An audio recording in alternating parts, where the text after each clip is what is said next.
ಬೆಂಗಳೂರಿನ ಈ ಜಯನಗರ ಬಡಾವಣೆಯಲ್ಲಿ ಶಾಪಿಂಗ್ ಫೇಮಸ್ ಅಂತ ಗೊತ್ತು, ಇಲ್ಲಿರುವ ಹೋಟೆಲ್ಗಳು ಫೇಮಸ್. ಆದ್ರೆ ಜಯನಗರ ಫೇಮಸ್ ಆಗೋದಕ್ಕೆ ಮೂಲ ಕಾರಣ ಏನ್ ಗೊತ್ತಾ? ಇದೇ ನಮ್ಮ ಈ ವಾರದ ಬೆಂಗಳೂರು ಸೀಕ್ರೆಟ್ ಕಾರ್ಯಕ್ರಮದ ವಿಶೇಷ. ಬನ್ನಿ ನೋಡೋಣ.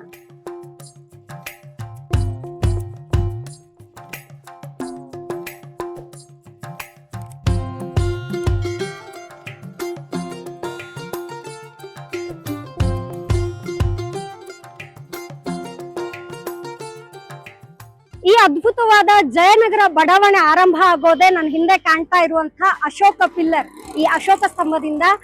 ಇದು 1948ರಲ್ಲಿ ಆಗಸ್ಟ್ 20ಕ್ಕೆ ಭಾರತದ ಗವರ್ನರ್ ಆಗಿದ್ದಂತಹ ರಾಜಗೋಪಾಲಾಚಾರಿ ಅವರು ಇದನ್ನ ಉದ್ಘಾಟನೆ ಮಾಡ್ತಾರೆ. ಆಗ ಮೈಸೂರು ಸಂಸ್ಥಾನದ ಮಹಾರಾಜರಾಗಿದ್ದಂತಹ ಜಯಚಾಮರಾಜೇಂದ್ರ ಒಡೆಯರ್ ಅವರ ಆಳ್ವಿಕೆ ಇತ್ತು. ಈ ಒಂದು ಸ್ತಂಭದಲ್ಲಿ ನೀವು ನೋಡ್ತಾ ಇರ್ಬೋದು ಸಿಂಹಲಾಂಛನ, ಹಾಗೆ ಅಶೋಕ ಚಕ್ರದ ಒಂದು ಸಿಂಬಲ್. ಇಲ್ಲಿಂದ ಮುಂದಕ್ಕೆ ಕಂಪ್ಲೀಟ್ ಆಗಿ ಜಯನಗರ 1ರಿಂದ 9ನೇ ಬ್ಲಾಕ್ ವರೆಗೆ ಜಯನಗರ ಇರುವಂತದ್ದು. ಹಾಗೆ ಜಯನಗರ ಹೆಸರು ಹೇಗೆ ಬಂತು ಅನ್ನುವಂತಹ ಕುತೂಹಲ ನಿಮಗಿರ್ಬಹುದು. ಮೈಸೂರು ಸಂಸ್ಥಾನದ ಒಂದು ಮಹಾರಾಜರಾಗಿದ್ದಂತಹ ಜಯಚಾಮರಾಜೇಂದ್ರ ಒಡೆಯರ್ ಕೊನೆಯ ಮಹಾರಾಜರಾಗಿದ್ರು. ಅವರ ಜಯ ಹೆಸರಿಂದ, ಹಾಗೆ ನಗರ ಅನ್ನೋದು ಪಟ್ಟಣ ಅನ್ನುವಂತ ಮೂಲಕ ಬೆಂಗಳೂರಿನ ಒಂದು ಹೊಸ ಬಡಾವಣೆ ರೂಪುಗೊಳ್ತಿದ್ದಂತಹ ಸಂದರ್ಭ, ಅದು ಕಟ್ಟಲ್ಪಡ್ತಾ ಇದ್ದಂತಹ ಸಂದರ್ಭ. ಹಾಗಾಗಿ ಇದು ಜಯಚಾಮರಾಜೇಂದ್ರ ಒಡೆಯರ್ ಅವರ ಜಯ ಹಾಗೆ ನಗರ ಅನ್ನುವಂಥದ್ದನ್ನ ಸೇರಿಸಿ ಜಯನಗರ ಅನ್ನುವಂತ ಹೆಸರು ಬಂತು.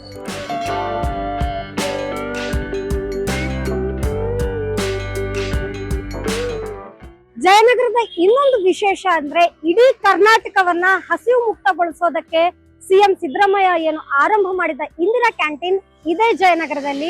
ಆಗ ರಾಹುಲ್ ಗಾಂಧಿ ಅವರನ್ನ ಕರೆಸಿ ಇಲ್ಲಿ ಇಂದಿರಾ ಕ್ಯಾಂಟೀನ್ ಅನ್ನ ಉದ್ಘಾಟನೆಯನ್ನ ಕೂಡ ಮಾಡಿದ್ರು. ನಂತರ ಅದು ಇಡೀ ಕರ್ನಾಟಕದಲ್ಲಿ ತೆರೆಯಲ್ಪಟ್ಟು ಅದರ ಕೇಂದ್ರಗಳಲ್ಲಿ. ಇನ್ನು ಈ ಜಯನಗರದ ಜನಜೀವನ ಕೂಡ ಬಹಳಷ್ಟು ವಿಶೇಷವಾದದ್ದು. ಇಲ್ಲಿನ ಜನಜೀವನ ಬಗ್ಗೆ ಹೇಳೋದಕ್ಕೆ ನಮ್ ಜೊತೆಗಿದ್ದಾರೆ ಕನ್ನಡ ಪರ ಹೋರಾಟಗಾರರು ಹಾಗೆ ಕನ್ನಡ ಪರ ಚಿಂತಕರು ಆಗಿರುವಂತಹ ಜ್ಞಾನೇಶ್ವರ್ ಎಂ ಅವರು. ಸರ್, ಕಾರ್ಯಕ್ರಮಕ್ಕೆ ಆತ್ಮೀಯ ಸ್ವಾಗತ. ಹೇಳಿ, ಜಯನಗರ ಮತ್ತೆ ನಿಮ್ಮ ಒಡನಾಟದ ಬಗ್ಗೆ ಏನ್ ಅನ್ಸುತ್ತೆ? ಮೇಡಮ್, ಇದು ನಾನು ಹುಟ್ಟಿದವಾಗಿಂದ 4 ದಶಕಗಳ ಕಾಲ ಜಯನಗರದಲ್ಲೇ ಇರೋದು. ನಾನು ಓದಿರೋದು ಇಲ್ಲೇ, ನನ್ನ ಕಾಲೇಜ್ ಕೂಡ ಇಲ್ಲೇ ಆಗಿದ್ದು. ಸೊ ಸುಮಾರು ನನ್ನ ಕಾಲೇಜ್ ಎಲ್ಲ ಸೇರಿ ಸುಮಾರು ಒಂದು 16 ವರ್ಷಗಳ ಕಾಲ ನಾನು ಜಯನಗರದಲ್ಲೇ ನನ್ನ ಓದು ಎಲ್ಲ ಮುಗಿದಿದ್ದು. ಅದಕ್ಕೆ ನಮ್ಗೆ ಬಹಳ ವಿಶೇಷ. ಅಷ್ಟೇ ಅಲ್ಲ, ನೀವು ಇಲ್ಲಿ ಕರ್ಕೊಂಡ್ ಬಂದಿದ್ರೆ 2ನೇ ಬ್ಲಾಕ್, ಇದು ನಮ್ ದೊಡ್ಡ ಅಡ್ಡ. ನನ್ನ ಕಸಿನ್ ಬ್ರದರ್ಸ್, ಸಿಸ್ಟರ್ಸ್, ಆಂಟಿಗಳು, ಅಂಕಲ್ಗಳು ಎಲ್ಲಾನು ಜಯನಗರದಲ್ಲೇ ಓದಿರೋದು. ಅದಕ್ಕೆ ಇದು ನಮ್ಗೆ ಬಹಳ ಪ್ರಿಯವಾಗಿರುವಂತ ಏರಿಯಾ. ಇದು ತುಂಬಾ ವಿಶೇಷತೆ. ನನಗೆ ಪರ್ಸನಲ್ ಆಗಿ ತುಂಬಾ ಎಮೋಷನಲ್ ಪ್ಲೇಸ್. ಯಾವ್ದೇ ಪ್ರಪಂಚದ ಯಾವ್ದೇ ಜಾಗಕ್ಕೆ ಹೋದ್ರೂ ನಮ್ ಜಯನಗರಕ್ಕೆ ವಾಪಸ್ ಬಂದ್ಬಿಡ್ಬೇಕು, ಈ ಮೈಂಡ್ ಸೆಟ್ ನಮ್ಗಿದೆ ಮೇಡಮ್. ಹಾಗೆ ಜಯನಗರದ ಮನೆಗಳ ಬಗ್ಗೆ, ಈ ಬಡಾವಣೆ ಬಗ್ಗೆನೂ ವಿಶೇಷ ಇದೆ ಅಂತಾರೆ. ಯಾಕಾಗಿ ಸರ್? ಮೇಡಮ್, ಇವಾಗ ಜಯನಗರದಲ್ಲಿ ಅತ್ಯಂತ ವಿಶೇಷವಾಗಿರೋದು ಅಂದ್ರೆ ಜಯನಗರ ಅತ್ಯಂತ ಬುದ್ಧಿವಂತರ ಏರಿಯಾ. ಅದು ತುಂಬಾ ವಿಶೇಷ. ನೀವು ಪ್ರತಿಯೊಂದು ಮನೆಯಲ್ಲೂ ನೋಡ್ಬೋದು IT ನಲ್ಲಿ ಇದಾರೆ. ಯಾವಾಗ IT ಭೂಮಿ 1998ರಿಂದ ಶುರು ಆಯ್ತು, ಆಗ್ಲಿಂದ ವೆರಿ ಬಿಗಿನಿಂಗ್ ಟೈಮ್ ಇಂದ ಜಯನಗರದಲ್ಲೇ ನಿಮ್ಗೆ ಹೈಯೆಸ್ಟ್ ನಂಬರ್ ಆಫ್ ಕನ್ನಡಿಗರ IT ಉದ್ಯಮದಲ್ಲಿರೋದು ಜಯನಗರದಲ್ಲೇ. ನಿಮ್ಗೆ ಈಗಂತೂ ಏನಾಗಿದೆ ಅಂದ್ರೆ ಪ್ರತಿ ಒಂದು 2ನೇ ಮನೆ ನಿಮ್ಗೆ IT ಉದ್ಯೋಗದಲ್ಲೇ ಇರೋರು. ಮತ್ತೆ ನಿಮ್ಗೆ ಲಕ್ಷಾಂತರ ಜನ, ಅಂದ್ರೆ ಸಾವಿರಾರು ಜನ ಬೇರೆ ದೇಶದಲ್ಲಿ ಕೆಲಸ ಮಾಡಿ ಅಥವಾ ಹೋಗಿ ಬಂದಿರೋ NRIs ತುಂಬಾ ತುಳುಕ್ತಾ ಇದಾರೆ ಜಯನಗರದಲ್ಲಿ. ಅದು ವಿಶೇಷತೆ. ಅಂದ್ರೆ ನಾಲೆಡ್ಜ್ ಸಿಟಿ ಅಂತೀವಿ ಬೆಂಗಳೂರಿಗೆ, ಇದು ಜಯನಗರ ನಾಲೆಡ್ಜ್ ಏನ್ ಹೇಳ್ತೀವಿ ನಗರ ಅಂತ ಹೇಳ್ಬೋದು. ಈ ಬೌದ್ಧಿಕ ಬಡಾವಣೆ ಇರ್ಬೋದು, ಸಾಂಸ್ಕೃತಿಕ ಬಡಾವಣೆ ಇರ್ಬೋದು, ಎಲ್ಲಾ ಹೆಸರಿದೆ. ಜೊತೆಗೆ ಪ್ರಮುಖ ಘಟನೆಗೂ ಈ ಜಯನಗರ ಕಾರಣವಾಗಿದೆ. ಏನದು? ಸೊ ಏನಂದ್ರೆ ಈ ಸರ್ಕಲ್ ವಿಶೇಷ ಅಂದ್ರೆ ತಾವ್ ಆಲ್ರೆಡಿ ಹೇಳಿದಿರ, ಈಗ ಅಶೋಕ ಪಿಲ್ಲರ್ ವಿಶೇಷತೆ ಒಂದು ವಿಶೇಷವಾಗಿರೋ ಘಟನೆ ಮೇಡಮ್. ಅದನ್ನ ಯಾವತ್ತೂ ನಾವು ಮರೆಯಕ್ ಸಾಧ್ಯ ಇಲ್ಲ. ನಾವು ಪ್ರೈಮರಿ ಶಾಲೆನಲ್ಲಿ ಕನ್ನಡ ಮಾಧ್ಯಮದಲ್ಲಿ ವಿಜಯ ಸ್ಕೂಲ್ ನಲ್ಲಿ ಓದುವಾಗ all of a sudden school ನಿಂತೋಗ್ಬಿಡುತ್ತೆ. ಬೇಗ ಟೀಚರ್ಸ್ ಎಲ್ಲ ಬಂದು ಎಲ್ಲ ರಜಾ ಹೋಗಿ ಅಂತ ಎಲ್ಲ ಕಳ್ಸಕ್ ಶುರು ಮಾಡ್ಬಿಡ್ತಾರೆ. ತುಂಬಾ ಎದುರ್ಕೊಂಡ್ಬಿಡ್ತಾರೆ. ಏನಿದು ಅಂತ ನಾವು ಚಿಕ್ಕ ವಯಸ್ಸು ಅಷ್ಟು ಗೊತ್ತಾಗಲ್ಲ. ಆದ್ರೆ ಎಲ್ಲ ಆಚೆ ಕಡೆಯಿಂದ ಬಂದು ನಾವು ನೋಡಕ್ ಶುರು ಮಾಡಿದವಾಗ ಇಲ್ಲೊಂದ್ ದೊಡ್ಡ ಕೊಲೆ ನಡೆದಿರುತ್ತೆ. ಬೆಂಗಳೂರಿನಲ್ಲಿ ಕೊಲೆ ಅಂದ್ರೆ ಇಡೀ ಐತಿಹಾಸಿಕವಾಗಿರುವಂತ ಕೊಲೆ ಆಗಿರುವಂತ ಒಂದು ವಿಶೇಷ ದಿನ ಅವತ್ತು. ಆ ಕೊಲೆ ನಡೆದಿದ್ದು ಇದೇ ಜಾಗದಲ್ಲಿ. ಅದ್ ಯಾರು ಅಂದ್ರೆ ನಿಮ್ಗೆಲ್ಲ ಪತ್ರಕರ್ತೆಗೆ ಚೆನ್ನಾಗ್ ಗೊತ್ತಿರುತ್ತೆ. ಇದು ಜಯರಾಜ್ ಅಂತ. ಜಯರಾಜ್ ಅನ್ನೊಬ್ರು ಡಾನ್ ಏನಿರ್ತಾರೆ, ಅವರ ಕೊಲೆ ಇದೇ ಸರ್ಕಲ್ ಪಕ್ಕ. ಇಲ್ಲಿಂದ ಹೋಗ್ತಾ ನಾವು ಲಾಲ್ಬಾಗ್ ಹೋಗ್ತಾ ಮಧ್ಯದಲ್ಲಿ ಕೊಲೆ ಆಗುತ್ತೆ. ಅದು ಶೂಟ್ ಮಾಡಿ ಕೊಲೆ ಆಗೋದು. ಅವಾಗ ಶೂಟ್ ಅನ್ನೋದೆಲ್ಲ ಒಂದ್ ದೊಡ್ಡ ವಿಷಯ. ಕೊಲೆಗಳೆಲ್ಲ ಯಾವಾಗ್ಲೂ ಆಗ್ತಾ ಇದ್ದು ಚಾಕು ಬಾಕು ಮತ್ತೆ ಮಚ್ಚೆಲ್ ನಡೆದಿದ್ದು. ಶೂಟ್ ಕೊಲೆ ಆಗಿತ್ತು. ಅದೊಂಥರ ರೋಚಕವಾಗಿರುವಂತ ವಿಷಯ. ಮತ್ತೆ ಈ ಜಾಗದಲ್ಲಿ ನಡೆದ ವಿಶೇಷತೆ ಮೇಡಮ್. ಈ ರೋಚಕ ಘಟನೆಯ ಒಂದು ವಿವರದ ಜೊತೆಗೆ ನಾವು ಜಯನಗರವನ್ನ ಪರಿಚಯ ಮಾಡ್ಕೊಡೋದಕ್ಕೆ ಮುಂದಾಗ್ತೀವಿ. ಬನ್ನಿ ನೋಡೋಣ.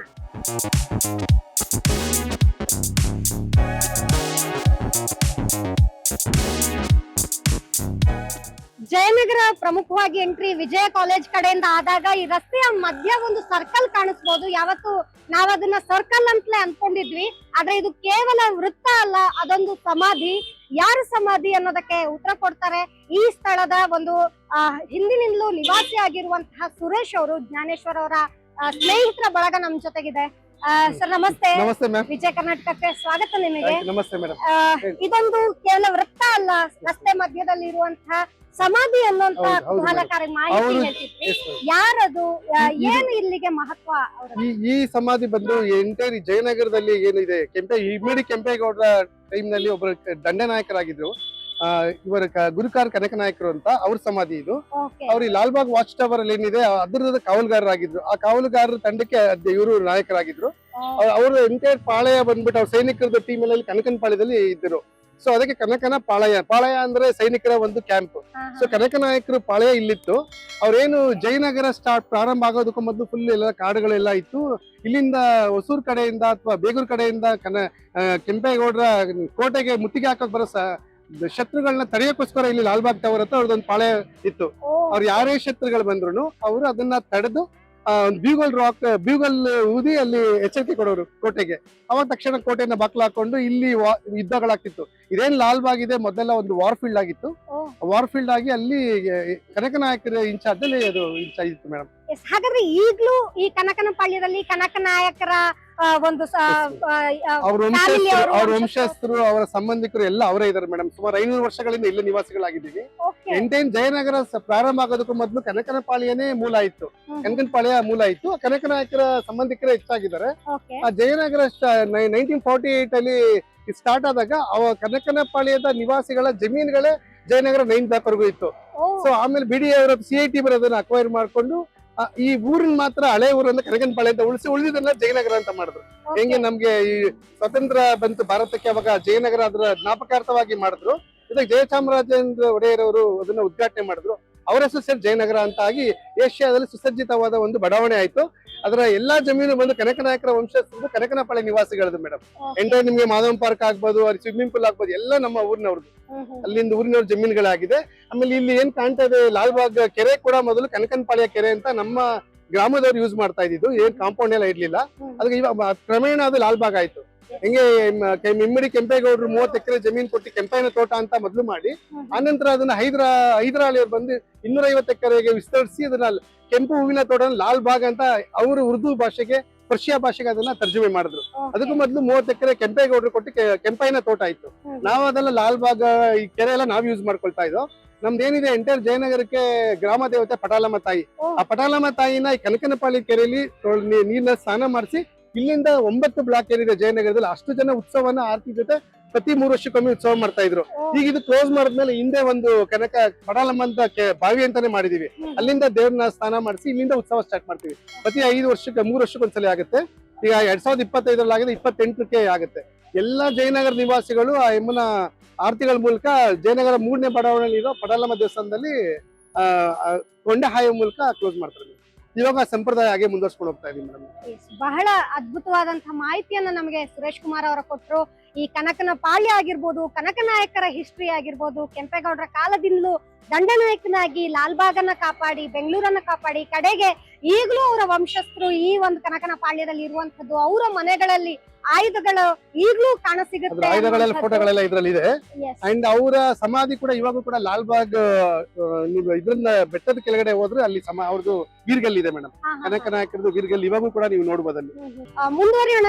ಯಾವೆಲ್ಲ ವಿಶೇಷ ಈ ಜಯನಗರದಲ್ಲಿ ಇದೆ ನೋಡೋಣ.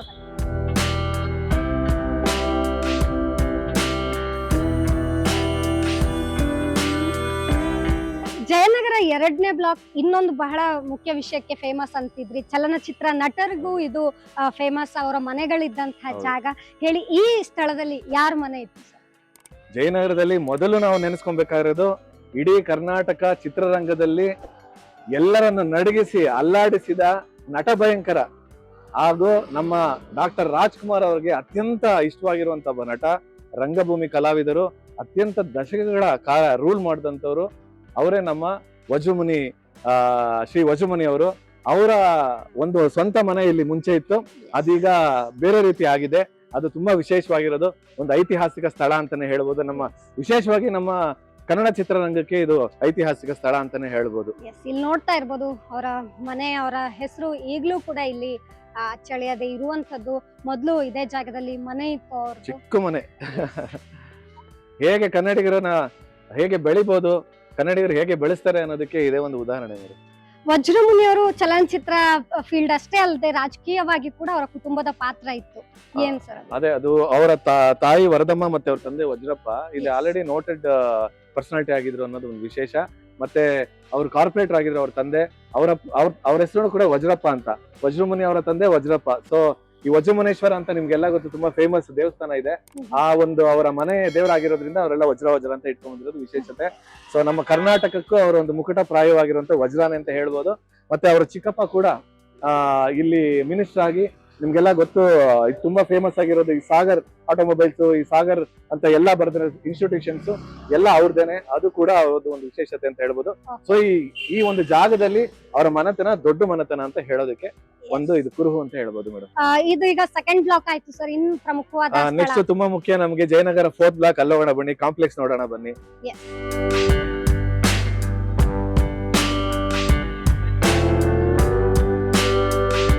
ಸರ್, ಸಿಟಿ ಅಂದ್ರೆ ಕ್ಲಬ್, ಪಬ್ ಅಂತಾರೆ. ಸೊ ಜಯನಗರದಲ್ಲಿ ಆ ಸಂಸ್ಕೃತಿ ಇದೆಯಾ?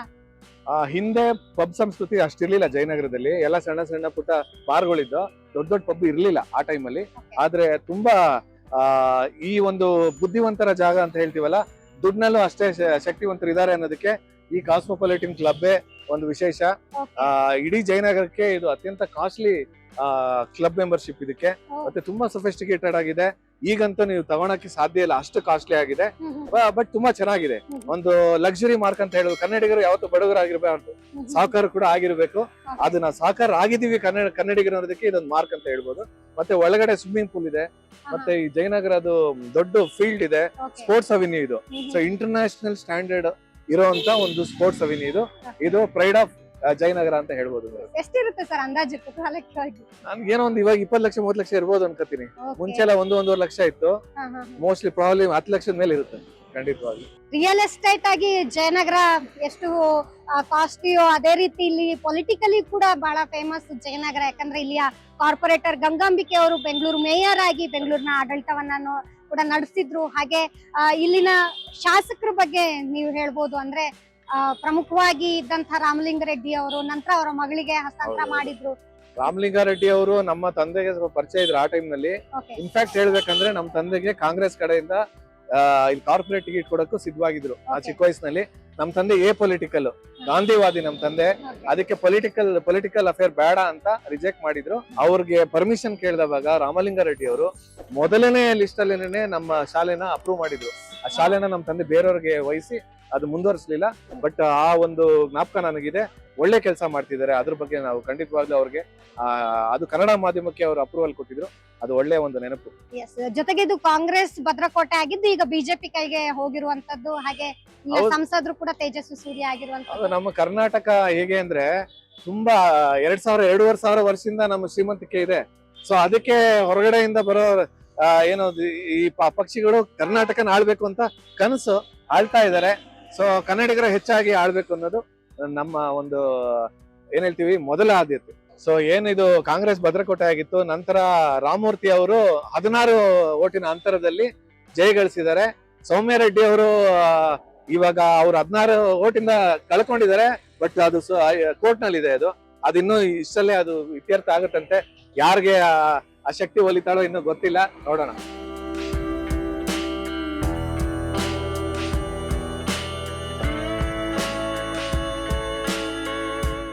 ಜಯನಗರದ 3ನೇ ಹಂತಕ್ಕೆ ಬಂದಿದೀವಿ. ಹೇಳಿ, ಇಲ್ಲಿನ ವಿಶೇಷತೆ ಏನು ಅಂತ? ಮೇಡಮ್ ಇಲ್ಲಿ ಇದು ನೋಡಿ, ಇದು ಜಯನಗರ 4th ಬ್ಲಾಕ್ ಮತ್ತೆ 3rd ಬ್ಲಾಕ್ 2 ಶಾಪಿಂಗ್ ಕಾಂಪ್ಲೆಕ್ಸ್ ಇದೆ. ಮತ್ತೆ ಶಾಪಿಂಗ್ ಹೆವನ್ ಅಂತಾನೆ ಹೇಳ್ಬೋದು. ಹೇಗೆ ನಮ್ಮ ಮಲ್ಲೇಶ್ವರಂ ನಲ್ಲಿ ಗಿಜಿ ಗಿಜಿ ಅಂತ ಶಾಪಿಂಗ್ ಇದೆಯೋ ಅದೇ ರೀತಿ ಇಲ್ಲೂ ಕೂಡ ತುಂಬಾ ಬ್ಯುಸಿ ಏರಿಯಾ. ಇಲ್ಲಿ ಕೆಲಸ ಇಲ್ದೇ ಇದ್ರು ಬಂದು ಓಡಾಡ್ಕೊಂಡು ಹೋಗುವಂತವ್ರು ಸಾವಿರಾರು ಜನ ಇದಾರೆ. Okay. ಅದ್ರಲ್ಲಿ ನನ್ನ ಹೆಂಡತಿನೂ ಇರ್ಬೋದು, ನಮ್ಮ ಅತ್ತೆನೂ ಇರ್ಬೋದು, ನಾವು ಸಾಕಷ್ಟು ಚಿಕ್ಕ ವಯಸ್ಸಲ್ಲಿ ಬಂದು ಓಡಾಡ್ಕೊಂಡು ಹೋಗ್ತಾ ಇದ್ವಿ. Okay. ಆತರ ನೆಮ್ಮದಿ ಕೊಡುವಂತ ಒಂದು ವಿಶೇಷವಾಗಿರೋ ಜಾಗ. ಇಲ್ಲಿ ನಾವು ಬಂದವೆಲ್ಲ ನೆನೆಸ್ಕೊಂಡೇನಂದ್ರೆ ನಮ್ಮ ಕರ್ನಾಟಕದ ಮತ್ತೆ ಹೇಳ್ಬೇಕಂದ್ರೆ ಚಲನಚಿತ್ರದ ಇತಿಹಾಸದಲ್ಲಿ ಕಡಿಮೆ ಬಜೆಟ್ ನಲ್ಲಿ ಅತ್ಯುತ್ತಮವಾಗಿರುವಂತ ಕಥೆಗಳನ್ನ ಇಟ್ಕೊಂಡು 25 ವಾರ 10 ವಾರಗಳು 100 ದಿವಸಗಳ ಚಿತ್ರ ಹಿಟ್ ಮಾಡಿರುವಂತ ನಮ್ಮ ಅತ್ಯಂತ ವಿಶೇಷವಾಗಿರುವಂತ ಆಕ್ಟರ್ ಮತ್ತೆ ಡೈರೆಕ್ಟರ್ ಮತ್ತೆ ಪ್ರೊಡ್ಯೂಸರ್ ಕಾಶಿನಾಥ್ ಅವರ ಮೂಲ ಅಂಗಡಿ ಇದು. ಈ Okay. ಕಾಂಡಿಮೆಂಟ್ಸ್ ಅವರು ಮುಂಚೆ ಅವರ ಫ್ಯಾಮಿಲಿನಲ್ಲಿ ನಡೆಸ್ತಾ ಇದ್ದಂತ ಒಂದು ಕಾಂಡಿಮೆಂಟ್ಸ್. ನಮ್ಗೆಲ್ಲ ಅವ್ರ ನಟರು ಅಂತ ಗೊತ್ತಿತ್ತು, ಹಾ. ನಿರ್ದೇಶಕ ಅಂತ ಗೊತ್ತಿತ್ತು, ಆದ್ರೆ ಅಂಗಡಿ ಇತ್ತು ಅವ್ರಿಗೆ. ಹೌದು, ಗಿಜಿ ಯಾವಾಗ ನೀವು ಬಂದ್ರು ಜನ ತುಂಬಿಕೊಂಡೇ ಇರೋರು. Okay. ಮತ್ತೆ ಇಲ್ಲಿ ವಿಶೇಷ ಏನಂದ್ರೆ ಒಂದು 100 ವೆರೈಟೀಸ್ ಕಾಂಡಿಮೆಂಟ್ ಸಿಗೋದು, ಮತ್ತೆ ಅತ್ಯಂತ ಕಡಿಮೆ ಬೆಲೆನಲ್ಲಿ ಸಿಗೋದು. Okay. ಸೊ ಅದು ವಿಶೇಷ. ಯಾವಾಗ್ಲೂ ಅವ್ರಿಗೆ ಪ್ರಾಬಬ್ಲಿ ಅವ್ರ ಜೀವನ ಶೈಲಿ ಏನೇ ಅವ್ರದ್ದು ಚಲನಚಿತ್ರದಲ್ಲಿ ಏರುಪೇರಾದ್ರೂ ಅವ್ರ ಜೀವನ ನಡೆಸೋದಕ್ಕೆ ಇದು ಚೆನ್ನಾಗಿ ಹೆಲ್ಪ್ ಮಾಡಿದೆ ಅಂತ ನನ್ನ ಒಂದು ಅಭಿಪ್ರಾಯ. ಇದು ಬಂದವೆಲ್ಲ ಅವ್ರು ನೆನೆಸ್ಕೊಂತೀವಿ. ನಾನು ಕಾಶಿನಾಥ್ಗೆ ಮುಂಚೆಯಿಂದ ದೊಡ್ಡ ಫ್ಯಾನು. Okay. ಸೊ ಅದಕ್ಕೋಸ್ಕರ ನನಗೆ ಇದು ವಿಶೇಷ ಅನ್ಸುತ್ತೆ. ನೀವಿಲ್ಲಿ ಸ್ಕೂಲ್ ಕಾಲೇಜ್ ಓಡಾಡುವಾಗ್ಲೂ ಈ ಅಂಗಡಿ ಬಂದು ತುಂಬಾ. ಖರೀದಿಸಿದ್ಯಾ? ಬರ್ತಾ ಇದ್ವಿ. ಅವ್ರ ಕಸಿನ್ ಬ್ರದರ್ ಅವ್ರ ರಿಲೇಟಿವ್ ಒಬ್ರು ನನ್ನ ಕ್ಲಾಸ್ಮೇಟ್ Okay. ನಾಗಶಯನ ಅಂತ. Okay. ಸೊ ಇಲ್ಲೆಲ್ಲ ಸುತ್ತಿದ್ದು ಬಹಳ ಜ್ಞಾಪಕ ಬರುತ್ತೆ ಹಾ, ನನಗೆ. ಹಾ. ತುಂಬಾ ಈ ಚೆನ್ನಾಗಿ ಖರೀದಿಯನ್ನು ಮಾಡಿದ್ರಿ? ಖರೀದಿ ಕಡಿಮೆ, ಬಟ್ ನೋಡ್ಕೊಂಡು ಹೋಗೋದು ಖುಷಿಯಿಂದ ಅಷ್ಟೇ. ಅವ್ರು ಇರ್ತಿದ್ರ ಇಲ್ಲಿ? ಅವ್ರು ಇರ್ತಾ ಇರ್ಲಿಲ್ಲ, ಜನರಲ್ ಆಗಿ ಅವ್ರು ಇರ್ತಾ ಇರ್ಲಿಲ್ಲ. ಅವ್ರ ಹಾ. ಮನೆಯವರು ಅಥವಾ ಯಾರಾದ್ರೂ ಇರೋರು. Okay. ಬಟ್ ಅವ್ರ 9th ಬ್ಲಾಕ್ ನಲ್ಲಿ ಅವ್ರ ಮನೆ ಇತ್ತು. ಹಾ, ಹಾ. ಅಲ್ಲಿರೋರು ಅವರು. Yes. ಸೊ ನೋಡ್ತಾ ಇದ್ರಲ್ಲ, ಈಗ ಒಂದ್ 5 ವರ್ಷದ ಹಿಂದೆ ಅಷ್ಟೇ ಅವ್ರು ಅದನ್ನ ಬೇರೆಯವರಿಗೆ ಖರೀದಿ ಮಾರಾಟ ಮಾಡಿದ್ರಂತೆ. ಹಾಗೆ ಇಲ್ಲಿ 3rd ಬ್ಲಾಕ್ ಅಂದ್ರೆ ಜಯನಗರ ಅಂದ್ರೆ ಇನ್ನು ಪ್ರಮುಖ ಹೋಟೆಲ್ಗಳಿಗೆ ಹೌದು, ಅಂದ್ರೆ ತಿಂಡಿ ಹೌದು. ಪ್ರಿಯರಿಗೆ ಫೇಮಸ್ ಜಾಗ ಅಲ್ವಾ ಸರ್? ಕರೆಕ್ಟ್. ಅಂದ್ರೆ ಈ ಒಂದ್ 20 ವರ್ಷ 25 ವರ್ಷ ಹಿಂದೆ ದೋಸೆ ಕ್ಯಾಂಪ್ ಅಂತ ಇಲ್ಲಿ ಮಾಡಿದ್ರು. Okay. ನೋಡ್ಬೋದು ನೀವು ದೋಸೆ ಕ್ಯಾಂಪ್ ನ. Yes, ಬನ್ನಿ ನೋಡೋಣ. ಅದು ಇಲ್ಲೇ ಬೋರ್ಡ್ ಕಾಣಿಸ್ತಾ ಇರ್ಬೋದು. ಹಾ, ದೋಸೆ ಕ್ಯಾಂಪ್ ಈ ಪ್ರಮುಖ ಜಂಕ್ಷನ್ ಅಲ್ಲೇ ಇದೆಯಲ್ಲ ಸರ್? ಹೌದು, ತುಂಬಾ ಮೇನ್ ಜಂಕ್ಷನ್. ಓಕೆ. ಮತ್ತೆ ಇಲ್ಲಿ ದೋಸೆ ಕ್ಯಾಂಪ್ ಅಂತ ಬಂದವ್ ಜನಕ್ಕೆಲ್ಲ ಒಂಥರ ಎಸ್. ದೋಸೆ ಕ್ಯಾಂಪ್ ಅಂದ್ರೆ ಜನಕ್ಕೆ ಒಂದು ಏನೋ ಒಂದು ಕ್ಯಾಂಪ್, ದೋಸೆನಲ್ಲಿ ಹೆಂಗ್ ಕ್ಯಾಂಪ್ ಮಾಡ್ತಾರೆ ಅಂತ. ಹಾ, ಹಾ, ಹಾ. ಸೊ ಒಂದು ಜನಕ್ಕೆ ಒಂದು ಕ್ಯೂರಿಯಾಸಿಟಿ, ಒಂದು ಟ್ರೆಂಡ್. ಓಕೆ. ಸೊ ಅವಾಗ ಒಂದು ಟ್ರೆಂಡ್ ಕ್ರಿಯೇಟ್ ಮಾಡಿ ಇದು ತುಂಬಾ ದೊಡ್ಡ ಸಕ್ಸಸ್ ಆಯ್ತು ಇದು. ಓಕೆ. ಸೊ ನಮ್ ಕನ್ನಡದವರು ಇದೊಂದು ಟ್ರೆಂಡ್ ಸೃಷ್ಟಿ ಮಾಡಿ, ಮತ್ತೆ ನೀವು ಕರ್ನಾಟಕದಲ್ಲಿ ದೋಸೆ ಕ್ಯಾಂಪ್ ಎಲ್ಲಾ ಕಡೆ ನೋಡ್ಬೋದು. ಈಗ ಹಾ, ಹಾ, ಹಾ. ಸಣ್ಣ ಗಾಡಿಗಳನ್ನ ದೋಸೆ ಕ್ಯಾಂಪ್ ಅಂತ ಮಾಡ್ತಾರೆ. ಹ್ಮ್. ಅದಕ್ಕೆ ಮೂಲ ಕಾರಣ ಇವರೇ ಅಂತ ನನ್ನ ತಿಳಿದ ಮಟ್ಟಿಗೆ. ದೋಸೆ ಕ್ಯಾಂಪ್ ಮೊದಲು ಸ್ಟಾರ್ಟ್ ಮಾಡಿದ್ ಇವರೇ. ಮತ್ತೆ ಸೂಪರ್ ಹಿಟ್ ಮತ್ತೆ ಸೂಪರ್ ಟೇಸ್ಟ್. ಈಗೆಲ್ಲ ಏನೋ ಘೀ ದೋಸೆ ಮಾಡ್ತಾರೆ, ಸೂಪರ್ ಆಗಿರುತ್ತೆ. ನೀವು ಒಂದ್ಸತಿ ಖಂಡಿತವಾಗಿ ತಿಂದು ಪ್ರಯತ್ನ ಪಡ್ಬೋದು.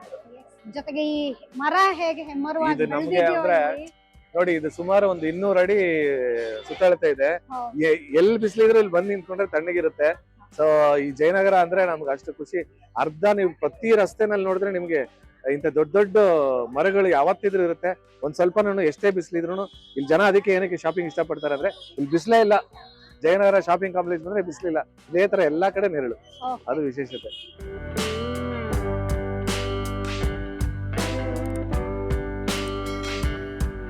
ಸರ್ ಹೇಳಿ, ವಿಷಪೇಡ ಮಿಶ್ರಾ ಪೇಡದ ಬಗ್ಗೆ ಏನೋ ಹೇಳ್ತಿದ್ರಿ ನೀವು. ಇದು ಸುಮಾರು ಒಂದು 10 ವರ್ಷಕ್ಕೆ ಹಿಂದೆ ಅನ್ಕೊಂತೀನಿ, ಹೆಚ್ಚು ಕಡಿಮೆ.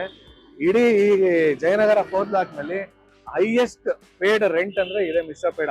ಆಗ್ಲೇ ಒಂದ್ ಸುಮಾರು 10 ವರ್ಷ ಮುಂಚೆ ಹೆಚ್ಚು ಕಡಿಮೆ Okay. 1.25 ಲಕ್ಷ ರೂಪಾಯಿ ಬೇರೆ ಬಾಡಿಗೆ ಇತ್ತು. ಬರೀ ತಿಂಗಳಿಗೆ ಒಂದ್ ತಿಂಗಳು 1.25 ಲಕ್ಷ ಬಾಡಿಗೆ. ಹೈಯೆಸ್ಟ್ ನಂಬರ್, ತುಂಬಾ ಫೇಮಸ್ ಆಗಿತ್ತು. ಇವಾಗ ಮೋಸ್ಟ್ಲಿ ಡಬಲ್ ಆಗಿರುತ್ತೆ ಪ್ರಾಬಬ್ಲಿ.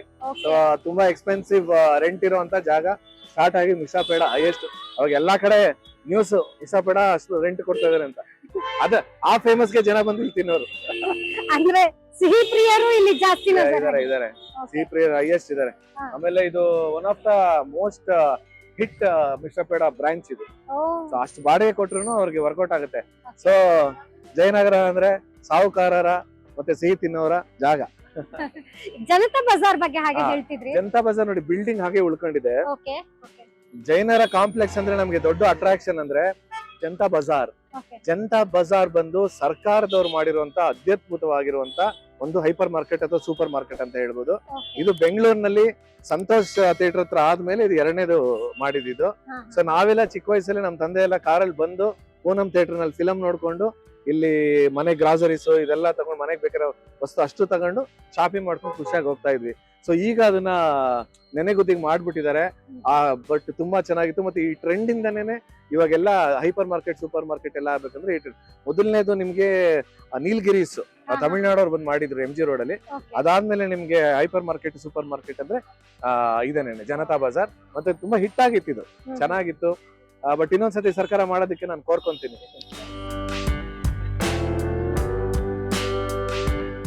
ಎಷ್ಟು ದೊಡ್ಡ ಜಾಗ ಇದು, ಈಗ ಈ ರೀತಿ ಪಾಳು ಬಿದ್ದ ಸ್ಥಿತಿಯಲ್ಲಿ ಇದೆ ಏನು ಅಂತ ಸರ್? ಎಲ್ಲಾರು ಶಾಪಿಂಗ್ ಬಂದವರೆಲ್ಲ ನೋಡ್ಕೊಂಡು ಹೋಗ್ತಾರೆ ಈ ಜಾಗನ. ಹೌದು, ಇದು ಶಾಪಿಂಗ್ ಹೆವೆನ್ ಅಂತ ಹೇಳ್ಬೋದು.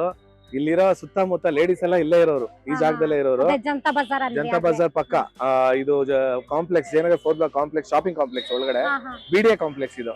ಸೊ ಇದು ನಾನು ಹೇಳಿದ್ನಲ್ಲ, ಕರ್ನಾಟಕದ ಬೆಂಗಳೂರಿನ ಮೊದಲನೇ BDA ಕಾಂಪ್ಲೆಕ್ಸ್ ಇದು. ಮತ್ತೆ ಅವ್ರ ಆರ್ಕಿಟೆಕ್ಚರ್ ತುಂಬಾ ಚೆನ್ನಾಗಿತ್ತು, ತುಂಬಾ ಫ್ಯೂಚರಿಸ್ಟಿಕ್ ಆಗಿತ್ತು, ಇಂಟರ್ನ್ಯಾಷನಲ್ ಸ್ಟ್ಯಾಂಡರ್ಡ್ಸ್ ಅಲ್ಲಿ ಇತ್ತು. ಅದ್ ಯಾಕೆ ಇದನ್ನ ಚೇಂಜ್ ಮಾಡಿದ್ರು ಅನ್ನೋದು ಗೊತ್ತಿಲ್ಲ. ಇನ್ನೂ 100 ವರ್ಷ ಏನ್ ಆಗಿರ್ಲಿಲ್ಲ ಅದಕ್ಕೆ.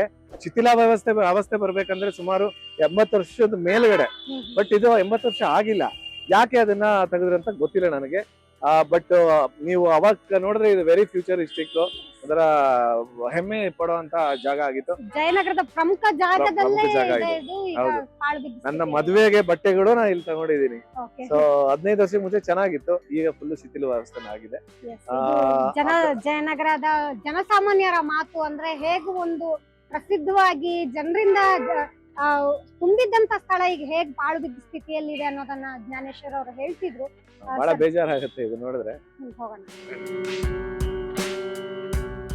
ಏಷ್ಯಾದಲ್ಲೇ ಅತಿ ದೊಡ್ಡ ಬಡಾವಣೆ ಅಂತ ಹೇಳಿ ಹೇಗೆ ಜಯನಗರಕ್ಕೆ ಹೆಸರುವಾಸಿ ಆಗಿತ್ತು, ಅದೇ ರೀತಿ ಇಡೀ ಬೆಂಗಳೂರಿನ ಮೊದಲನೇ ಕಾಂಪ್ಲೆಕ್ಸ್ ಅನ್ನೋದಕ್ಕೆ ಇದೇ ನಮ್ ಹಿಂದೆ ಇರುವಂತಹ ದೃಶ್ಯ. ಆದ್ರೆ ಮೊದಲು ಈ ರೂಪದಲ್ಲಿ ಇರ್ಲಿಲ್ಲ ಅಲ್ಲ ಸರ್, ಇದು BDA ಕಾಂಪ್ಲೆಕ್ಸ್ ಅಂತಲೇ ಇದನ್ನ ಕರೀತಾರೆ. ಜಯನಗರ 4ನೇ ಬಡಾವಣೆಯ ಪ್ರಮುಖ ಲ್ಯಾಂಡ್ ಮಾರ್ಕ್. ಹೌದು, ಇಲ್ಲಿ ಹಿಂದ್ಗಡೆ ಬಿಲ್ಡಿಂಗ್ ಹಾಗೆ ಉಳಿಸ್ಕೊಂಡಿದ್ದಾರೆ. ಇದೊಂಥರ ಸಂತೋಷವಾಗಿರೋ ವಿಷಯನೂ ಇದೆ, ಒಂದ್ ಸ್ವಲ್ಪ ದುಃಖ ಆಗುವಂತ ವಿಷಯ ಇದೆ. ಇಲ್ಲಿ ನಾವು ಚಿಕ್ಕ ವಯಸ್ಸರೆಲ್ಲ ಬಂದು ಇಲ್ಲೊಂದು ಥಿಯೇಟರ್ ಇತ್ತು, ಪುಟ್ಟಣ್ಣ ಕಣಗಾಲ್ ಚಿತ್ರಮಂದಿರ ಅಂತ. ಕಣಗಾಲ್ ಪುಟ್ಟಣ್ಣ ಅವರ ಸಾಧನೆಗೋಸ್ಕರ ಅವ್ರ ಹೆಸರನ್ನ ಇಟ್ಟಿದ್ರು. ಇದು ಸರ್ಕಾರದ ಇದ್ರಲ್ಲಿ ಸ್ಪರ್ಧಿನಲ್ಲಿತ್ತು. ಮತ್ತೆ ಪೂನಂ ಅಂತ ಸಿಂಪಲ್ ಆಗಿ ಒಂದ್ ಹೆಸರು ಇಟ್ಟಿದ್ರು. ಸೊ ಇಲ್ಲಿ ತುಂಬಾ ಸೊಫಿಸ್ಟಿಕೇಟೆಡ್ ಆಗಿತ್ತು, ಆ ಟೈಮಲ್ಲೇ ಸೊಫಿಸ್ಟಿಕೇಟೆಡ್ ಥಿಯೇಟರ್. ಇದ್ರಲ್ಲಿ ವಿಶೇಷತೆ ಏನಂದ್ರೆ, ನೀವು ಯಾವಾಗ್ಲೂ ಬಾಲ್ಕನಿ ಅಂದ್ರೆ ಸಪರೇಟ್ ಆಗಿ ನಡ್ಕೊಂಡು ಹೋಗಿ ಮೆಟ್ಲ ಮೇಲೆ ಬಾಲ್ಕನಿಯಲ್ಲಿ ಕುತ್ಕೊಳೋದು, ಮತ್ತೆ ಕೆಳಗಡೆ ಕುತ್ಕೊಳೋದು. ಗ್ರೌಂಡ್ ಫ್ಲೋರ್ ಮತ್ತೆ ಫಸ್ಟ್ ಫ್ಲೋರ್ ತರ ಇರೋದಲ್ವಾ.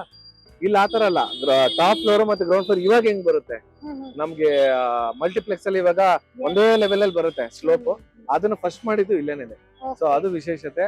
ಮತ್ತೆ ಇಲ್ಲಿ ಯಾವ್ದಾದ್ರು ಒಂದು ವಿಶೇಷ ಚಲನಚಿತ್ರ ಉತ್ಸವ ನಡೆದ್ರೆ ಇಲ್ಲಿ ಮಾಡ್ತಾ ಇದ್ರು. ಬಹಳ ಸುಂದರವಾಗಿತ್ತು, ಮತ್ತೆ ತುಂಬಾ ಚೆನ್ನಾಗಿ ಮೇಂಟೈನ್ ಮಾಡಿದ್ರು.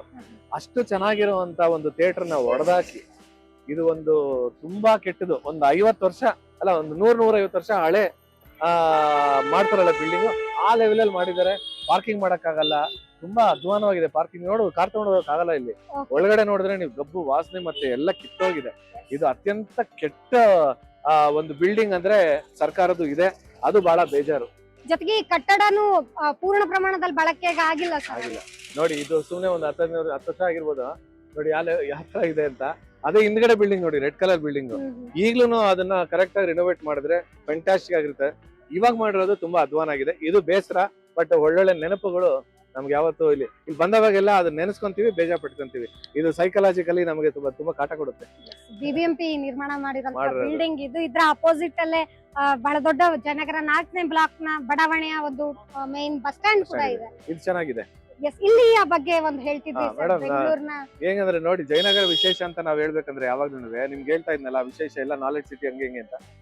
ವಿಶೇಷ ಅಂದ್ರೆ ನಂಬರ್ 1 BTS ಬಸ್ ಅಂತ. ಅವಾಗ ನಂಬರ್ 1 ಹಾಕಿದ್ ಬಸ್ ಇಲ್ಲಿಂದಾನೆ. ಸೊ ಅಂದ್ರೆ ಬೆಂಗಳೂರಿನವರು ಕನ್ಸಿಡರ್ ಮಾಡ್ತಾ ಇದೀವಿ ಯಾವ ಏರಿಯಾ ಅಂತ ನಾವು ಅಸ್ಯೂಮ್ ಮಾಡ್ಕೊಬಹುದು. ಇಲ್ಲಿಂದ ಒಂದು ಶುರು ಆದ್ರೆ ಜಯನಗರ 3 ಬಂದು ಅಲ್ಲಿ ಜಯನಗರ 9 ಬ್ಲಾಕ್, ಮತ್ತೆ ಅದು ಸೀರೀಸ್ ಎಲ್ಲ ಜಯನಗರ ಸುತ್ತಮುತ್ತ ಬರುತ್ತೆ. ಸೊ ಇದು ವಿಷಯ. ನಂಬರ್ 1 ಬರೋದು ಈ ಜಯನಗರ 4th ಬ್ಲಾಕ್ ಇಂದ. ಅದೇ ವಿಶೇಷ ಅಂತ. ಅಂದ್ರೆ ಬೆಂಗಳೂರಿಗೆ ನಂಬರ್ 1 ಅಂದ್ರೆ ಜಯನಗರ. ಇದು ನಮ್ಮ ಹೆಮ್ಮೆ. ಸಾರಿಗೆಯ ಜೀವನಾಡಿ ಆಗಿರುವಂತಹ BTS ಬಸ್ ಆಗಿತ್ತು ಆಗ. ಅದರ 1ನೇ ನಂಬರ್ ಇಲ್ಲಿಂದ ಆರಂಭ ಆಗ್ತಿತ್ತು. ಇಲ್ಲಿಂದ ಬೆಂಗಳೂರಿನ ವಿವಿಧ ಕಡೆಗೆ ಈ ಬಸ್ ಸಂಚಾರ ಮಾಡ್ತಾ ಇದೆ.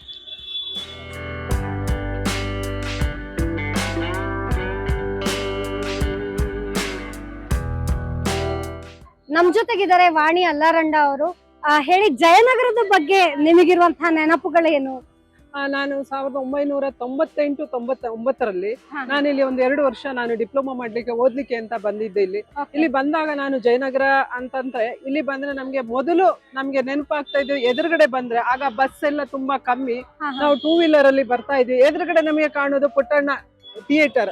ಅದಂದ್ರೆ ನಮ್ಗೆ ಒಂಥರ ಹೊರಗಿನ ಜಿಲ್ಲೆಗಳಿಂದ ಬಂದಾಗ ಪುಟ್ಟಣ್ಣ, ಓ ಹೌದು, ನಮ್ಮ ಕನ್ನಡ ಅಸ್ಮಿತೆ, ಆಮೇಲೆ ನಮ್ಮ ಸಂಸ್ಕೃತಿ, ನಮ್ಮ ಯಾವ್ದೆಲ್ಲ ಅಭಿಮಾನಗಳು ಕನ್ನಡ ಬೆಳೆಯೋದೇ ನಮ್ಗೆ ಪುಟ್ಟಣ್ಣ ಕನಗಾಲ್ ಅವರಿಂದ. ಆರ್ತಿ ಅನ್ನೋದು ನಿಮ್ಗೆ ಹೇಗೆ ಗೊತ್ತಿದೆ, ಹಾಗೇನೆ ನಮ್ಗೆ ಅದೊಂದು ಒಂಥರ ರೋಮಾಂಚನ. ನಾನು ಇದರಲ್ಲಿ ಸುಮಾರು ಮೂವಿಗಳನ್ನು ನಾನು ನೋಡಿದ್ದೇನೆ ನಮ್ಮ ಸ್ನೇಹಿತರ ಜೊತೆಯಲ್ಲಿ, ಹಾಗಾಗಿ ತುಂಬಾ ಖುಷಿ ಅನ್ಸ್ತದೆ. ಬಟ್ ಇವತ್ತು ಅದು ಇಲ್ಲ ಅನ್ನೋದು ನಮ್ಗೆ ತುಂಬಾ ದುಃಖಕರ ಆಗಿದೆ ಅಷ್ಟೇ. ಹಾಗೆ ಜಯನಗರ ಅಂದ್ರೆ ಶಾಪಿಂಗ್ ಬಗ್ಗೆ ನಿಮಗೆ ಹೇಗೆ ಅನ್ಸುತ್ತೆ? ಶಾಪಿಂಗ್ ಅಂದ್ರೆ ಇಲ್ಲಿ ಒಂದು ಇದ್ರ ಹಿಂಭಾಗದಲ್ಲಿ BDA ಕಾಂಪ್ಲೆಕ್ಸ್ ಇತ್ತು. ಆಗ ನಾವು ಇಲ್ಲಿ ಯಾವಾಗ್ಲೂ ನಾವು ಶಾಪಿಂಗ್ ಗೆ ಬರ್ತಾ ಇದ್ವಿ. ತುಂಬಾ ಚೆನ್ನಾಗಿತ್ತು ಅವಾಗ. ಇವತ್ತು ಅದು ಮಂಗಮಾಯ ಆಗಿದೆ. ಯಾಕೆ ಅಂತಂದ್ರೆ ಅಲ್ಲಿ BDA ಕಾಂಪ್ಲೆಕ್ಸ್ ಅನ್ನೋದೇ ಇಲ್ಲ. ಅದು ಪೂರ್ತಿ ಎಲ್ಲ ಹಾಳಾಗಿ ಹೋಗಿದೆ. ಅದು ಯಾಕೆ ಇವತ್ತು ಶಿಥಿಲಾವಸ್ಥೆಗೆ ಬಂದು ತಲುಪಿದೆ ಅನ್ನೋದು ನಮಗೆ ಗೊತ್ತಿಲ್ಲ. ನನಗೆ ಇವತ್ತು ನೆನಪಿದೆ, ನಮ್ಮ ತಂದೆಯವರಿಗೆ ಅಲ್ಲಿ ಒಂದು ಲಿಡ್ಕರ್ ಒಂದು ಇದಿತ್ತು, ಶಾಪ್ ಇತ್ತು. ಅಲ್ಲಿಂದ ನಮ್ಮ ತಂದೆಗೆ ಶೂ ತಕೊಂಡು ಹೋಗಿದ್ದೆ. ಅದು ಒಂದು 10 ವರ್ಷ ಅವರು ನನ್ನ ಮಗಳು ತಕೊಂಡ್ಬಂದಿದ್ದು ಅಂತ ಹಾಕೋರು. ನಾವ್ ಯಾವತ್ತು ಇಲ್ಲಿಂದಾನೇ ಶಾಪಿಂಗ್ ಮಾಡ್ಕೊಂಡು ಹೋಗ್ತಾ ಇದ್ವಿ. ತುಂಬಾ ಖುಷಿ ಅನ್ಸ್ತದೆ. ಇವತ್ತಿಗೆ ಏನೇ ಹೊಸ ಬಿಲ್ಡಿಂಗ್ ಬಂದಿದ್ರು ಕೂಡ ಇದು ಪೂರ್ಣ ಪ್ರಮಾಣದಲ್ಲಿ ಬಳಕೆ ಆಗ್ತಾ ಇಲ್ಲ, ಜೊತೆಗೆ ಸರಿಯಾದ ಒಂದು ವಾಸ್ತುಶಿಲ್ಪವನ್ನು ಹೊಂದಿಲ್ಲ ಅನ್ನುವಂಥದ್ದು ಇಲ್ಲಿನ ನಾಗರಿಕರ ಒಂದು ಅಹವಾಲಾಗಿದೆ. ಅಂದ್ರೆ ಇದು ಬಹಳ ಶಾಪಿಂಗ್ ಗೆ ಫೇಮಸ್ ಅನ್ನುವಂಥದ್ದು. ಹಾಗೆ ಯಾವ ರೀತಿ ಇಲ್ಲಿ ಸ್ಥಳೀಯರ ನೆನಪಿದೆ ಅದನ್ನ ನಿಮ್ ಜೊತೆಗೆ ಹಂಚಿಕೊಂಡಿದ್ದಾರೆ ವಾಣಿ ಅವರು. ಧನ್ಯವಾದ ಮೇಡಮ್. ಧನ್ಯವಾದಗಳು.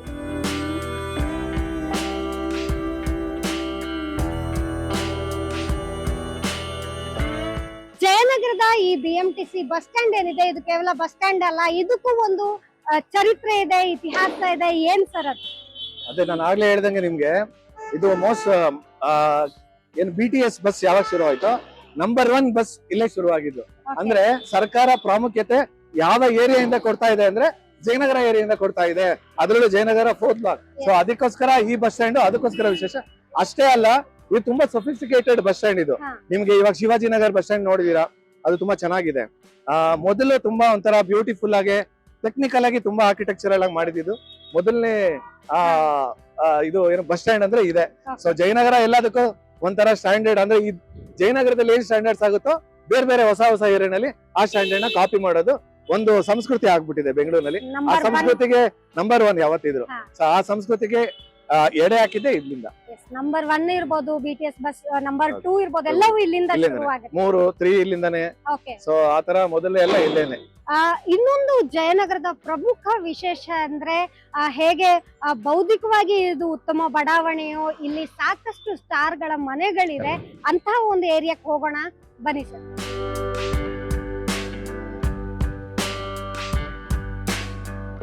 ಇನ್ನು ಜಯನಗರದಲ್ಲಿರುವಂತಹ 4th T ಬ್ಲಾಕ್ ಎಷ್ಟು ಫೇಮಸ್ ಅಂದ್ರೆ ಇಲ್ಲಿ ಸರಳತೆಯ ಸಾಕಾರ ಮೂರ್ತಿ ಅಂತೆ ಇಡೀ ಕರ್ನಾಟಕ ಅಲ್ಲ ದೇಶದಲ್ಲೇ ಫೇಮಸ್ ಆಗಿರುವಂತಹ ರಾಜ್ಯಸಭಾ ಸಂಸದೆ ಹಾಗೆ IT ದಿಗ್ಗಜರಾಗಿರುವಂತಹ ಸುಧಾಮೂರ್ತಿ ಅವರು ಏನು ಇನ್ಫೋಸಿಸ್ ಫೌಂಡೇಶನ್ ನ ಅಧ್ಯಕ್ಷೆ ಇದ್ದಾರೆ.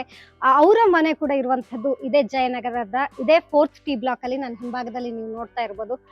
ಸರ್ ಹೇಳಿ, ಸಿನಿಮಾ ತಾರೆಯರೆಲ್ಲ IT ದಿಗ್ಗಜರೆಲ್ಲ ಇರುವಂತದ್ದು ಜಯನಗರದಲ್ಲಿ, ಜೊತೆಗೆ ನಿಮಗೆ ಗೊತ್ತಿರುವಂತಹ ಯಾರೆಲ್ಲ ಫೇಮಸ್ ಪರ್ಸನಾಲಿಟಿ ಇಲ್ಲಿ ವಾಸವಿದ್ದಾರೆ ಸರ್? ಇಲ್ಲಿ ನಮ್ಗೆ ಫಸ್ಟ್ ನೆನಪಾಗೋದು ವಿಷ್ಣುವರ್ಧನ್ ಅವರು. ಅವ್ರನ್ನ ಚಿಕ್ಕ ವಯಸ್ಸಿಂದ ನನ್ನ ತಮ್ಮ ಅಲ್ಲಿ ಪಕ್ಕದಲ್ಲಿ ಸುದರ್ಶನ್ ವಿದ್ಯಾಮಂದಿರಲ್ಲಿ ಓದ್ತಾ ಇದ್ದಿದ್ರಿಂದ ಅವ್ನ ಕರ್ಕೊಂಡು ಹೋಗೋದು ನಾನು ನೋಡ್ತಾ ಇರ್ತಾ ಇದ್ದೆ. ಸೊ ನಮ್ಗೆ ಒಂಥರ ಅವ್ರು ನೋಡಿದ್ರೆ ಸೂರ್ಯ ನೋಡ್ದಂಗೆ. ಸೊ ಅವ್ರನ್ನ ನೋಡ್ತಾ ಇದೀವಿ. ನಮ್ಮ ಇಲ್ಲಿ ಇನ್ನೊಬ್ರು ಅಂದ್ರೆ ಸುಧೀಂದ್ರ, ನಿಮ್ಗೆಲ್ಲ ಗೊತ್ತು. ಸುಧೀಂದ್ರ ಅವ್ರು ಸಖತ್ ಫೇಮಸ್ ಆಕ್ಟರ್, ವಿಲನ್, ಪೋಷಕ ನಟ. ಅವರಲ್ಲೇ ಇರ್ತಾ ಇದ್ರು. ಮತ್ತೆ ಅನಿಲ್ ಕುಂಬ್ಳೆ ಅವರು ಇಲ್ಲೇ ಓಡಾಡ್ತಾ ಇದ್ದಿದ್ದು. ಮತ್ತೆ ರವಿಚಂದ್ರ ಅಂತ TV ಸೀರಿಯಲ್ ಪ್ರೊಡ್ಯೂಸರ್ ಒಬ್ರು ಫೇಮಸ್ ಇದಾರೆ. ಅವ್ರು ನಮ್ಗೆ ಯಾವಾಗ ದಿನ ಕಣ್ಣು ಕಾಣಿಸ್ಕೊಂಡವ್ರು. ಸಾಕಷ್ಟು ಜನ ಆಕ್ಟರ್ಗಳು, ಫೇಮಸ್ ಪರ್ಸನಾಲಿಟಿಗಳು. ನಾನು ಹೇಳಿದ್ನಲ್ಲ, ಇಲ್ಲಿ ಬುದ್ಧಿವಂತರೆಲ್ಲ ಇದ್ದಿದ್ದು ಜಾಗ ಇದು. ಸೊ ಅದಕ್ಕೋಸ್ಕರ ಇಲ್ಲಿ ಅತ್ಯಂತ ಬುದ್ಧಿವಂತರದ ಒಂದು ಜಾಗ ಇಲ್ಲಿದೆ. ನಮ್ಮ ಸುಧಾಮೂರ್ತಿ ಅವರ ಅಕ್ಕ, ಅವರು ಕೂಡ ನಾನು ನಮ್ಮ ಅಕ್ಕ ಎಲ್ಲ ಹುಟ್ಟಿದವಾಗ ವಾಣಿ ವಿಲಾಸ್ ನಲ್ಲಿ ಅವ್ರು ಡಾಕ್ಟರ್. ಸೊ ನಮ್ಗೆ ಇವಾಗಿಂದಲ್ಲ, ನನ್ಗೆ ಆ ಟೈಮ್ ಇಂದ ಅವ್ರಿಗೆ ಗೊತ್ತು. ಸೊ ನಮ್ಗೆ ಸುಧಾಮೂರ್ತಿ ಗೊತ್ತಾಗಕ್ ಮುಂಚೆ ಅವ್ರ ಅಕ್ಕ ಫೇಮಸ್ ಆಗಿದ್ರು. ಅವ್ರ ತಂಗಿ ಸುಧಾಮೂರ್ತಿ ಅಂತ ಆಮೇಲೆ ಗೊತ್ತಾಗಿದ್ದು. ಸೊ ಆ ಟೈಮಿಂದ ಗೊತ್ತು ನಮ್ಗೆ. ಜೊತೆಗೆ ಈ ಬಡಾವಣೆ ತುಂಬಾ ಪ್ರಶಾಂತವಾಗಿದೆ ಅಂತ ಹೇಳಿ ಹೆಸರುವಾಸಿ. ಇಲ್ಲಿಯ ರಸ್ತೆ ಇರ್ಬೋದು, ಪಾರ್ಕ್ ಗಳಿರ್ಬೋದು, ಇದ್ರ ಬಗ್ಗೆ ಹೇಳಿ. ಮೇಡಮ್ ಅದೇ ಇತ್ತು ವೆಲ್ ಸ್ಟ್ರಕ್ಚರ್ಡ್ ಅಂತ ಹೇಳ್ತೀವಲ್ಲ, ಏಷ್ಯಾನ ವೆಲ್ ಸ್ಟ್ರಕ್ಚರ್ ಸಿಟಿ ಅಂತ. ನೋಡಿ ಈ ರೋಡ್ ನಲ್ಲಿ ನೋಡಿದ್ರೆ ನೀವು ಬೇರೆ ಯಾವ್ದಾದ್ರು ಏರಿಯಾಗ ಹೋಗಿ ಇನ್ನೂ 5 ವರ್ಷ ಆಗಿರುತ್ತೆ ಡೆವಲಪ್ ಆಗಿ, ರಸ್ತೆನಲ್ಲಿ ಓಡಾಡಕ್ ಆಗಲ್ಲ, ಅಷ್ಟು ಮುಗ್ಗಟ್ಟಾಗುತ್ತೆ, ಬಹಳ ಬೇಜಾರಾಗುತ್ತೆ. ಬಟ್ ಈಗಲೂ ನೋಡಿ ಮಧ್ಯಾಹ್ನ ಇಷ್ಟೊತ್ತಾದ್ರೂ ಎಷ್ಟು ತಂಪಾಗಿ ಸೊಫಿಸ್ಟಿಕೇಟೆಡ್ ಆಗಿದೆ ಮತ್ತೆ ಶಾಂತವಾಗಿದೆ. ನೀವ್ ಹೇಳ್ದಂಗೆ ಅದು ಬಹಳ ಜಯನಗರದ ವಿಶೇಷತೆ. ಅದು ಖಂಡಿತ ಎಲ್ರಿಗೂ ಇಲ್ಲೊಂದ್ ಮನೆ ಇರ್ಬೇಕು ಅನ್ನೋದ್ ದೊಡ್ಡ ಕನ್ಸು. ಇವಾಗ ನನ್ಸ್ ಮಾಡೋದು ಬಹಳ ಕಷ್ಟ ಇದೆ. ಅತಿ ಬುದ್ಧಿವಂತರಾದ್ರೆ ಮಾತ್ರ ಇಲ್ಲಿ ತಗೊಳಕ್ ಆಗೋದು. ಯಾಕಂದ್ರೆ ಅಷ್ಟು ರಿಯಲ್ ಎಸ್ಟೇಟ್ ಇದು ಕೂಡ ಹೆಚ್ಚು ಆಗಿದೆ. ಜೊತೆಗೆ ಬಾಡಿಗೆ ಮನೆಗಳು ಕಡಿಮೆ ಅಲ್ವಾ ಸರ್ ಜಯನಗರ ಬಡಾವಣೆ? ಇಲ್ಲಿ ನಾನ್ ಕಮರ್ಷಿಯಲೈಸೇಷನ್ ಮಾಡಿಲ್ಲ, ಯಾಕಂದ್ರೆ ಇಲ್ಲಿ ಸಾಕಷ್ಟು ಜನ ಫಾರಿನ್ ಅಲ್ಲಿ ಇದಾರೆ, ಅಲ್ಲೂ ಆಸ್ತಿ ಮಾಡಿರ್ತಾರೆ. ಸೊ ಇಲ್ಲಿ ನಾನು ಹೇಳ್ದಂಗೆ every next house is an IT Guy. So ಸಾಕಷ್ಟು ಸಂಪಾದನೆ ಮಾಡಿ ಬೇರೆ ಬೇರೆ ಆಸ್ತಿ ಮಾಡೋದ್ರಿಂದ ಅವ್ರನ್ನ ಹೀಗೆ ಉಳಿಸ್ಕೊಬೇಕು ಅಂತ ಈ ಏರಿಯಾ ಕಮರ್ಷಿಯಲ್ ಆಗಿಲ್ಲ. ಕಮರ್ಷಿಯಲ್ ಮಾಡಿದ್ರೆ ವಿತಿನ್ 3 years ಇದು ಫುಲ್ ಕಮರ್ಷಿಯಲ್ ಮಾಡ್ಬಿಡ್ಬೋದು, ಅಷ್ಟು ಡಿಮಾಂಡ್ ಇದೆ. ಬಟ್ ಮಾಡಿಲ್ಲ. ನಮ್ಮ ಅದೃಷ್ಟ ಇದು ಹೀಗೆ ಇರ್ಲಿ ಅಂತ ನಮ್ಮ ಆಶಯ. ಸ್ವಂತ ಮನೆಗಳೇ ಹೆಚ್ಚಿ. ಹೌದು, ಸ್ವಂತ ಮನೆಗಳು, ಇಂಡಿಪೆಂಡೆಂಟ್ ಹೌಸ್. ಮತ್ತೆ ನೀವು ಮಲ್ಟಿಪಲ್ ನೀವು ಇದು 2-3 ಅಂತಸ್ತು ನೋಡೋದೇ ಇಲ್ಲ, ಎಲ್ಲ ಇಂಡಿಪೆಂಡೆಂಟ್ 1 floor 1 ಡ್ಯೂಪ್ಲೆಕ್ಸ್ ಮನೆಗಳು ಮಾತ್ರ ಇಲ್ಲಿ.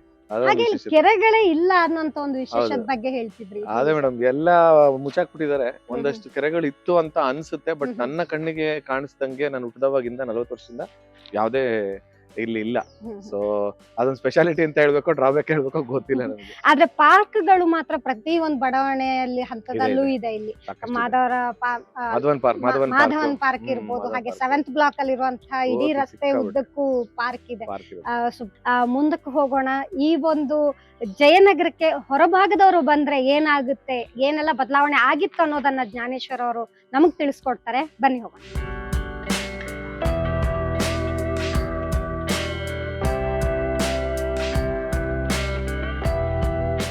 ಇಡೀ ಜಯನಗರದ 1ನೇ ಬಡಾವಣೆಯಿಂದ 9ನೇ ಬಡಾವಣೆವರೆಗೆ ಏನಿದೆ, ಅದ್ರಲ್ಲೂ ಪ್ರಮುಖವಾಗಿ ಈ 9ನೇ ಬಡಾವಣೆಯ ಸ್ಪೆಷಲ್ ಅಂತ ಜ್ಞಾನೇಶ್ವರ್ ಅವರು ಹೇಳ್ತಾ ಇದ್ರು. ಸರ್ ಹೇಳಿ, 9ನೇ ಬ್ಲಾಕ್ ಅಂದ್ರೆ ಯಾವ್ದಕ್ಕೆ ಫೇಮಸ್?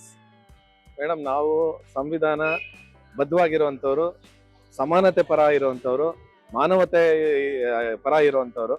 ಆದರೆ ಅದೆಲ್ಲ ಒಂದ್ ಕಡೆ ಇಟ್ಟು ಯಾವುದೇ ರಾಜ್ಯದಲ್ಲಿ ಆಗ್ಲಿ ಯಾವುದೇ ದೇಶದಲ್ಲಿ ಆಗ್ಲಿ ನಮ್ಮ ರಾಜ್ಯಗಳನ್ನ ಸಂರಕ್ಷಣೆ ಮಾಡ್ಕೊಬೇಕಾಗಿರೋದು ನಮ್ಮ ಕರ್ತವ್ಯ ಆಗುತ್ತೆ. ಇಲ್ಲಿ ನಮ್ಮ ಇಷ್ಟು ನಾವು ಸೊಫಿಸ್ಟಿಕೇಶನ್ ಇದರಲ್ಲಿ ಹೈಲೈಟ್ಸ್ ಎಲ್ಲ ನೋಡ್ಕೊಂಡ್ ಬಂದ್ವಿ. ಬಟ್ ಅದು ಕರಾಳ ವಿಚಾರಗಳು. ನಾವು ಅದನ್ನ ಸತ್ಯನ ನಾವು ಅಕ್ಸೆಪ್ಟ್ ಮಾಡ್ಕೊಬೇಕಾಗತ್ತೆ. ಸೊ ಹಿಂದೆ 50 ವರ್ಷಕ್ಕೆ ಹಿಂದೆ ವಲಸಿಗರು ಏನು ಬಂದು ಇಲ್ಲಿ ಮಕ್ಕಳು ಆಟದ ಮೈದಾನಗಳನ್ನ ಕಬ್ಜಾ ಮಾಡ್ಕೊಂಡು ಅನ್ಆಥರೈಸ್ಡ್ ಆಗಿ ಕಟ್ಕೊಂಡ್ರು. ಹೋಗ್ಲಿ ಪರವಾಗಿಲ್ಲ, ಜೀವನ ಮಾಡ್ಕೊಳ್ಳಿ ಅಂತ ಬಿಡುದು. ಬಟ್ ಕ್ರೈಮ್ ರೇಟ್ ತುಂಬಾ, ನಾನು ಚಿಕ್ಕ ವಯಸ್ಸಲ್ಲೇ ನೋಡಿದ್ದೀನಿ, ಕ್ರೈಮ್ ರೇಟ್ ತುಂಬಾ ಜಾಸ್ತಿ ಇತ್ತು. ನಿಮ್ಗೆ ಏನೇನು ಕ್ರೈಮ್ಸ್, ಪಿಕ್ ಪಾಕೆಟರ್ಸ್ ಇರ್ಬೋದು, ಅಥವಾ ಗಾಂಜಾ ಸೇಲ್ ಮಾಡೋರು ಇರ್ಬೋದು, ಎಕ್ಸ್ಟಾರ್ಷನ್ ಮಾಡೋರು ಇರ್ಬೋದು, ಗ್ಯಾಂಗ್ ವಾರ್ಸ್ ಇರ್ಬೋದು, ಇದೆಲ್ಲ ನಡೀತಾ ಇತ್ತು. ಸೊ ಇದು ನಾವು ಕಣ್ ಮುಂದೆ ಕೊಲೆ ಆಗೋದ್ ನೋಡಿದೀವಿ. ಯಾವ್ದೇ ಒಂದು ಗಲಾಟೆ ಆದ್ರೆ ಇಲ್ಲಿ ಕರ್ಫ್ಯೂ ಆಗೋದ್ ನೋಡಿದೀವಿ. ಮತ್ತೆ ಇಲ್ಲಿ ಗಾಂಜಾ ಮಾರೋದ್ ಕಣ್ ಮುಂದೆ ನೋಡಿದೀವಿ. ಫುಟ್ಪಾತ್ ಅಲ್ಲಿ ಏನ್ ಹೇಳ್ತೀವಿ, ಇದನ್ನ ಗೋಣಿ ಚೀಲ ಹಾಕೊಂಡು ತೆಗೆದ್ಬಿಟ್ಟು ಮಾರೋರು. ಅದಕ್ಕೆ ಇನ್ನೂ ಕೆಟ್ಟ ವಿಚಾರ ಏನಂದ್ರೆ ಪೊಲೀಸರು ಒಂದು ದುಡ್ಡು ಇಸ್ಕೊಂಡು ಹೋಗ್ತಾರೆ. ಕಣ್ಣು ಮುಂದೆ ನೋಡಿದ್ದೀನಿ. ಅಂದ್ರೆ ಇಡೀ ಜಯನಗರಕ್ಕೆ ಅಪವಾದ ಈ 9th ಬ್ಲಾಕ್. ಜಯನಗರದಲ್ಲಿ ಪೂರ್ತಿ ಅಲ್ಲ, ಇದು ಒಂದ್ ಪಾರ್ಟ್ ಮಾತ್ರ. 9th ಬ್ಲಾಕ್ ತುಂಬಾ ಚೆನ್ನಾಗಿದೆ. ಇದರಲ್ಲಿ ಆ ರೀತಿ ಒಂದಿತ್ತು. ಅಂದ್ರೆ ವಲಸಿಗರನ್ನ ನಾವು ತಡೆಯೋದಕ್ಕಾಗೋದಿಲ್ಲ, ಆದ್ರೆ ವಲಸೆ ನಿಯಂತ್ರಣ ಬರಬೇಕು ಅನ್ನೋದು, ರಿಜಿಸ್ಟ್ರೇಷನ್ ಇರಬೇಕು ಅನ್ನೋದಕ್ಕೆ ಇದು ಒಂದು ಎಕ್ಸಾಂಪಲ್. ಈ ರೀತಿ ಆಗುತ್ತೆ ಅಂತ. ಯಾಕಂದ್ರೆ ಹೊಸದಾಗಿ ಬಂದವ್ರಿಗೆ ಅವ್ರ ಜೀವನ ಕಟ್ಕೊಳ್ಳೋ ಇದ್ರಲ್ಲಿ ಇರ್ತಾರೆ, ಮತ್ತೆ ಬಡತನ ಇರುತ್ತೆ. ಯಾವ್ದೇ ಕ್ರೈಮ್ ಮಾಡೋದಕ್ಕೆ ಅವ್ರು ಹೇಸೋದಿಲ್ಲ. ಅದು ನಮ್ಮ ಕನ್ನಡದವ್ರಿಗೆ ಮುಂಚೆನೆ ನಾವು ತುಂಬಾ ಸಾಫ್ಟ್ ನೇಚರ್ ಇರೋ ಕನ್ನಡದವ್ರನ್ನ ಅಕ್ಸೆಪ್ಟ್ ಮಾಡ್ಕೊಂಡವಾಗ ಏನಾಗುತ್ತೆ, ಅದನ್ನ ನಾವು ತಡ್ಕೊಳಕ್ ಆಗಲ್ಲ ಇಂಥ ಕ್ರೈಮ್ಸ್. ಗ್ಯಾಂಗ್ ವಾರ್ಸ್ ತುಂಬಾ ನಡೀತಾ ಇತ್ತು ಅಲ್ಲಿ ಇಲ್ಲಿ. ಸೊ ಇದನ್ನ ನಾವು ಹಿಸ್ಟಾರಿಕಲ್ ಆಗಿ ಹೇಳ್ತಾ ಇದೀನಿ ಅಷ್ಟೇ. ಸೊ ನಮ್ಗೆ ಯಾರ ಮೇಲೂ ಕೆಟ್ಟ ಭಾವನೆ ಇಲ್ಲ. ಅವರೆಲ್ಲ ಭಾರತದವ್ರೆ, ನಮ್ಗೆಲ್ಲ ಪರಿಚಯದವರು ಇದಾರೆ, ಎಲ್ಲಾ ತರನು ಇದಾರೆ. ಬಟ್ ನಾವು ಇದರಿಂದ ನಾವು ಕಲ್ತ್ಕೋಬೇಕಾಗಿರೋದೇನು ಅಂದ್ರೆ, ಮುಂದೆ ಬರ್ತಾ ಇರುವಂತ ವಲಸೆ ದಾಳಿ ಏನಾಗ್ತಾ ಇದೆ ಅದನ್ನ ಸರ್ಕಾರದವ್ರು, ಯಾವ್ದೇ ಸರ್ಕಾರ ಬರಲಿ, 100ಕ್ಕೆ 100 ಭಾಗ ನಿಯಂತ್ರಣದ್ದು ಒಂದು ಸಿಸ್ಟಮ್ ಇರ್ಬೇಕು ಅನ್ನೋದಕ್ಕೆ ಇದು ಒಂದು ಉದಾಹರಣೆಯಾಗಿ ನಾನು ನಿಮ್ಗೆ ಕರ್ಕೊಂಡ್ ತೋರಿಸ್ತಾ ಇದ್ದೀನಿ. ಅಂದ್ರೆ ಕೇವಲ ನೀರಿನ ವಿಚಾರಕ್ಕೆ ಇಲ್ಲಿ ಕನ್ನಡ ತಮಿಳು ಅಂತ ಜಗಳ ಇಲ್ಲ, ಆದ್ರೆ ವಲಸೆಯಿಂದ ಕೂಡ ಸಮಸ್ಯೆ ಆಗಿದೆ ಅಂತ. ಆಗಿದೆ. ಇಲ್ಲಿ ನೀವು ಬೇಕಾದ್ರೆ ಪೊಲೀಸ್ ಸ್ಟೇಷನ್ ಅಲ್ಲಿ ಕೇಳ್ಬೋದು. ತಿಲಕ್ ಪೊಲೀಸ್ ಸ್ಟೇಷನ್ ಮ್ಯಾಕ್ಸಿಮಮ್ ಇಲ್ಲಿ 3 ಕಾಲೋನಿಗಳಿದೆ, ಆಗ್ತಾ ಇತ್ತು. ಸೊ ಮುಂದಿನ ದಿನಗಳಲ್ಲಿ ಅದು ಆಗದೆ ಇರ್ಲಿ ಅಂತ ಹೇಳಿ. ಕಾಲೋನಿ ಹೆಸರೇನು? ಇದು ಕಾರ್ಪೊರೇಷನ್ ಕಾಲೋನಿ ಅಂತ. ಇದ್ರ ಪಕ್ಕದಲ್ಲಿರೋದು ಬೇರೆ ಹೆಸರಿದೆ. ಇದು ಬಿಟ್ರೆ ನಿಮ್ಗೆ JP ನಗರದಲ್ಲಿ ಒಂದು ಕಾಲೋನಿ ಇತ್ತು. ಮತ್ತೆ ಈ ಡೆಡ್ ಎಂಡ್ ಹೋದ್ರೆ ತಿಲಕ್ ನಗರ್. ಈ 3 ಏರಿಯಾ ಸೇರ್ಕೊಂಡು ಯಾವಾಗ ನೋಡೋರು ಗ್ಯಾಂಗ್ ವಾರ್ ಮಾಡೋದು, ಇಲ್ಲಿ ತುಂಬಾ ಕಷ್ಟ. ಇವಾಗೆಲ್ಲ ಪರವಾಗಿಲ್ಲ. ಹ್ಮ್. ಇವಾಗೆಲ್ಲ ಅವರು ನೆಕ್ಸ್ಟ್ ಜನರೇಷನ್ ನೇಟಿವ್ ಆಗಿದ್ದಾರೆ, ಇಲ್ಲಿ ಕನ್ನಡದವರಾಗಿದ್ದಾರೆ. ಮುಂಚೆ ಇಲ್ಲಿಲ್ಲ, ತಮಿಳ್ ಬೋರ್ಡ್ಗಳು ಸಾಕಷ್ಟು ತುಂಬಾ ತಮಿಳ್ಮಯ ಆಗ್ಬಿಟ್ಟಿತ್ತು. ಇವಾಗ ಕನ್ನಡಮಯ ಆಗಿದೆ, ಪರವಾಗಿಲ್ಲ. ಸೊ ಮುಂದೆ ನಾವು ಎಚ್ಚರಿಸ್ಕೊಬೇಕು ಅಂತ ಅಷ್ಟೇ. ಸಾಂಸ್ಕೃತಿಕವಾಗಿ ಎಷ್ಟು ಫೇಮಸ್ ಈ ದಕ್ಷಿಣ ಭಾಗ, ಹಾಗೆ ಈ ರೀತಿಯ ಘಟನೆಗಳು ಕೂಡ ನಡೀತಾ ಹೌದು. ಇತ್ತು ಅನ್ನೋದಕ್ಕೆ ಇಲ್ಲಿ ಈ ಒಂದು ಕಾಲನಿ ಉದಾಹರಣೆ ಅಂತಾರೆ. ಹೌದು. Okay sir.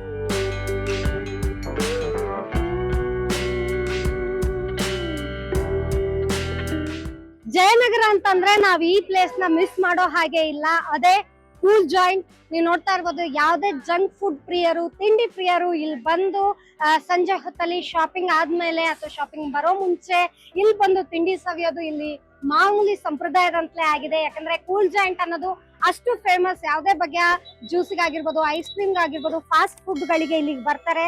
ಹಾಗೆ ಇಲ್ಲಿಯ ಶಾಪಿಂಗ್ ಕೂಡ ಅಷ್ಟೇ. ಬೆಂಗಳೂರಿನ ಲೇಟೆಸ್ಟ್ ಟ್ರೆಂಡ್ಗೆ ಯಾವ್ದೆಲ್ಲ ಬಟ್ಟೆಗಳು ಬೇಕೋ ಅಥವಾ ಮನೆ ಗೃಹ ಬಳಕೆ ವಸ್ತುಗಳು ಬೇಕೋ ಅವೆಲ್ಲವೂ ಸಿಗೋದು ಜಯನಗರ ಶಾಪಿಂಗ್ ಕಾಂಪ್ಲೆಕ್ಸ್ ಅಲ್ಲಿ. ಹಾಗಾಗಿ ಬೆಂಗಳೂರಿಂದ ಹೊರಭಾಗದಿಂದ ಬಂದವರಾದ್ರೂ ಆಗಿರ್ಬೋದು, ಬೆಂಗಳೂರವರಾಗಿರ್ಬೋದು, ಶಾಪಿಂಗ್ ಅಂದ್ರೆ ಬರೋದು ಇದೇ ಜಯನಗರಕ್ಕೆ. ಜಯನಗರ ಒಂದು ಸಾಂಸ್ಕೃತಿಕ ತಾಣವೂ ಹೌದು ಅನ್ನೋದಕ್ಕೆ ಒಂದು ನೇರ ಉದಾಹರಣೆ ಅಂದ್ರೆ ನನ್ನ ಹಿಂದೆ ಕಾಣ್ತಾ ಇರುವಂತಹ ಜಯನಗರ ನ್ಯಾಷನಲ್ ಕಾಲೇಜ್. ಇಲ್ಲಿದ್ದಂತಹ HN ಕಲಾಕ್ಷೇತ್ರ ಏನಿದೆ, ಇಲ್ಲಿ ಸಾವಿರಾರು ರಂಗಭೂಮಿ ನಾಟಕಗಳು ಪ್ರದರ್ಶನಗೊಂಡಿದೆ. ಅಷ್ಟೇ ಅಲ್ಲ, ಕಡಿಮೆ ಬೆಲೆಗೆ ಹವ್ಯಾಸಿ ರಂಗಭೂಮಿಯ ಕಲಾವಿದರಿಗೆ ಇಲ್ಲಿ ಒಂದು ರಿಹರ್ಸಲ್ ಜಾಗಗಳನ್ನ ಕೂಡ ಕೊಡ್ತಾ ಇದ್ರು. ಅದಕ್ಕೆ ಕೆಲವು ಉದಾಹರಣೆ ನೋಡೋದಾದ್ರೆ, ಕನ್ನಡದ ಮೇರು ನಟರಾಗಿದ್ದಂತಹ ಶಂಕರ್ನಾಗೂ ಕೂಡ ಅವರ ರಂಗ ಚಟುವಟಿಕೆಗಳನ್ನ ಇದೇ ಕಾಲೇಜು ಆವರಣದಲ್ಲಿ ರಿಹರ್ಸಲ್ ಮಾಡ್ತಾ ಇದ್ರು. ಹಾಗೆ ಸಾಕಷ್ಟು ಜನ, ಮಾಸ್ಟರ್ ಹಿರಣ್ಣಯ್ಯ ಆಗಿರ್ಬೋದು, ದತ್ತಣ್ಣ ಇರ್ಬೋದು, ಇವರೆಲ್ಲರ, ಮುಖ್ಯಮಂತ್ರಿ ಚಂದ್ರು ಇರ್ಬೋದು, ಇವರೆಲ್ಲರ ನಾಟಕಗಳು ಕೂಡ ಇಲ್ಲಿ ಅಸಂಖ್ಯಾತ ಬಾರಿಗೆ ಪ್ರದರ್ಶನಗೊಂಡಿದೆ. ರಮೇಶ್ ಅರವಿಂದ್ ಕೂಡ ಓದಿದ್ದಂತಹ ಕಾಲೇಜ್ ಇದು. ಹೀಗೆ ಸಾಕಷ್ಟು ಕಲಾವಿದರ ನೆಲೆ ಆಗಿತ್ತು. ಇಲ್ಲಿಂದ ಕಲೆ ಅವರಲ್ಲಿ ಹೆಚ್ಚಾಗಿ ನಂತರ ಇಡೀ ಕನ್ನಡ ನಾಡಿಗೆ ಮೆರೆಸಿದ್ದನ್ನ ನಾವು ನೋಡ್ಬೋದು. ಆ ರೀತಿಯ ಒಂದು ಸಾಂಸ್ಕೃತಿಕ ತಾಣ ಈ ನ್ಯಾಷನಲ್ ಕಾಲೇಜ್.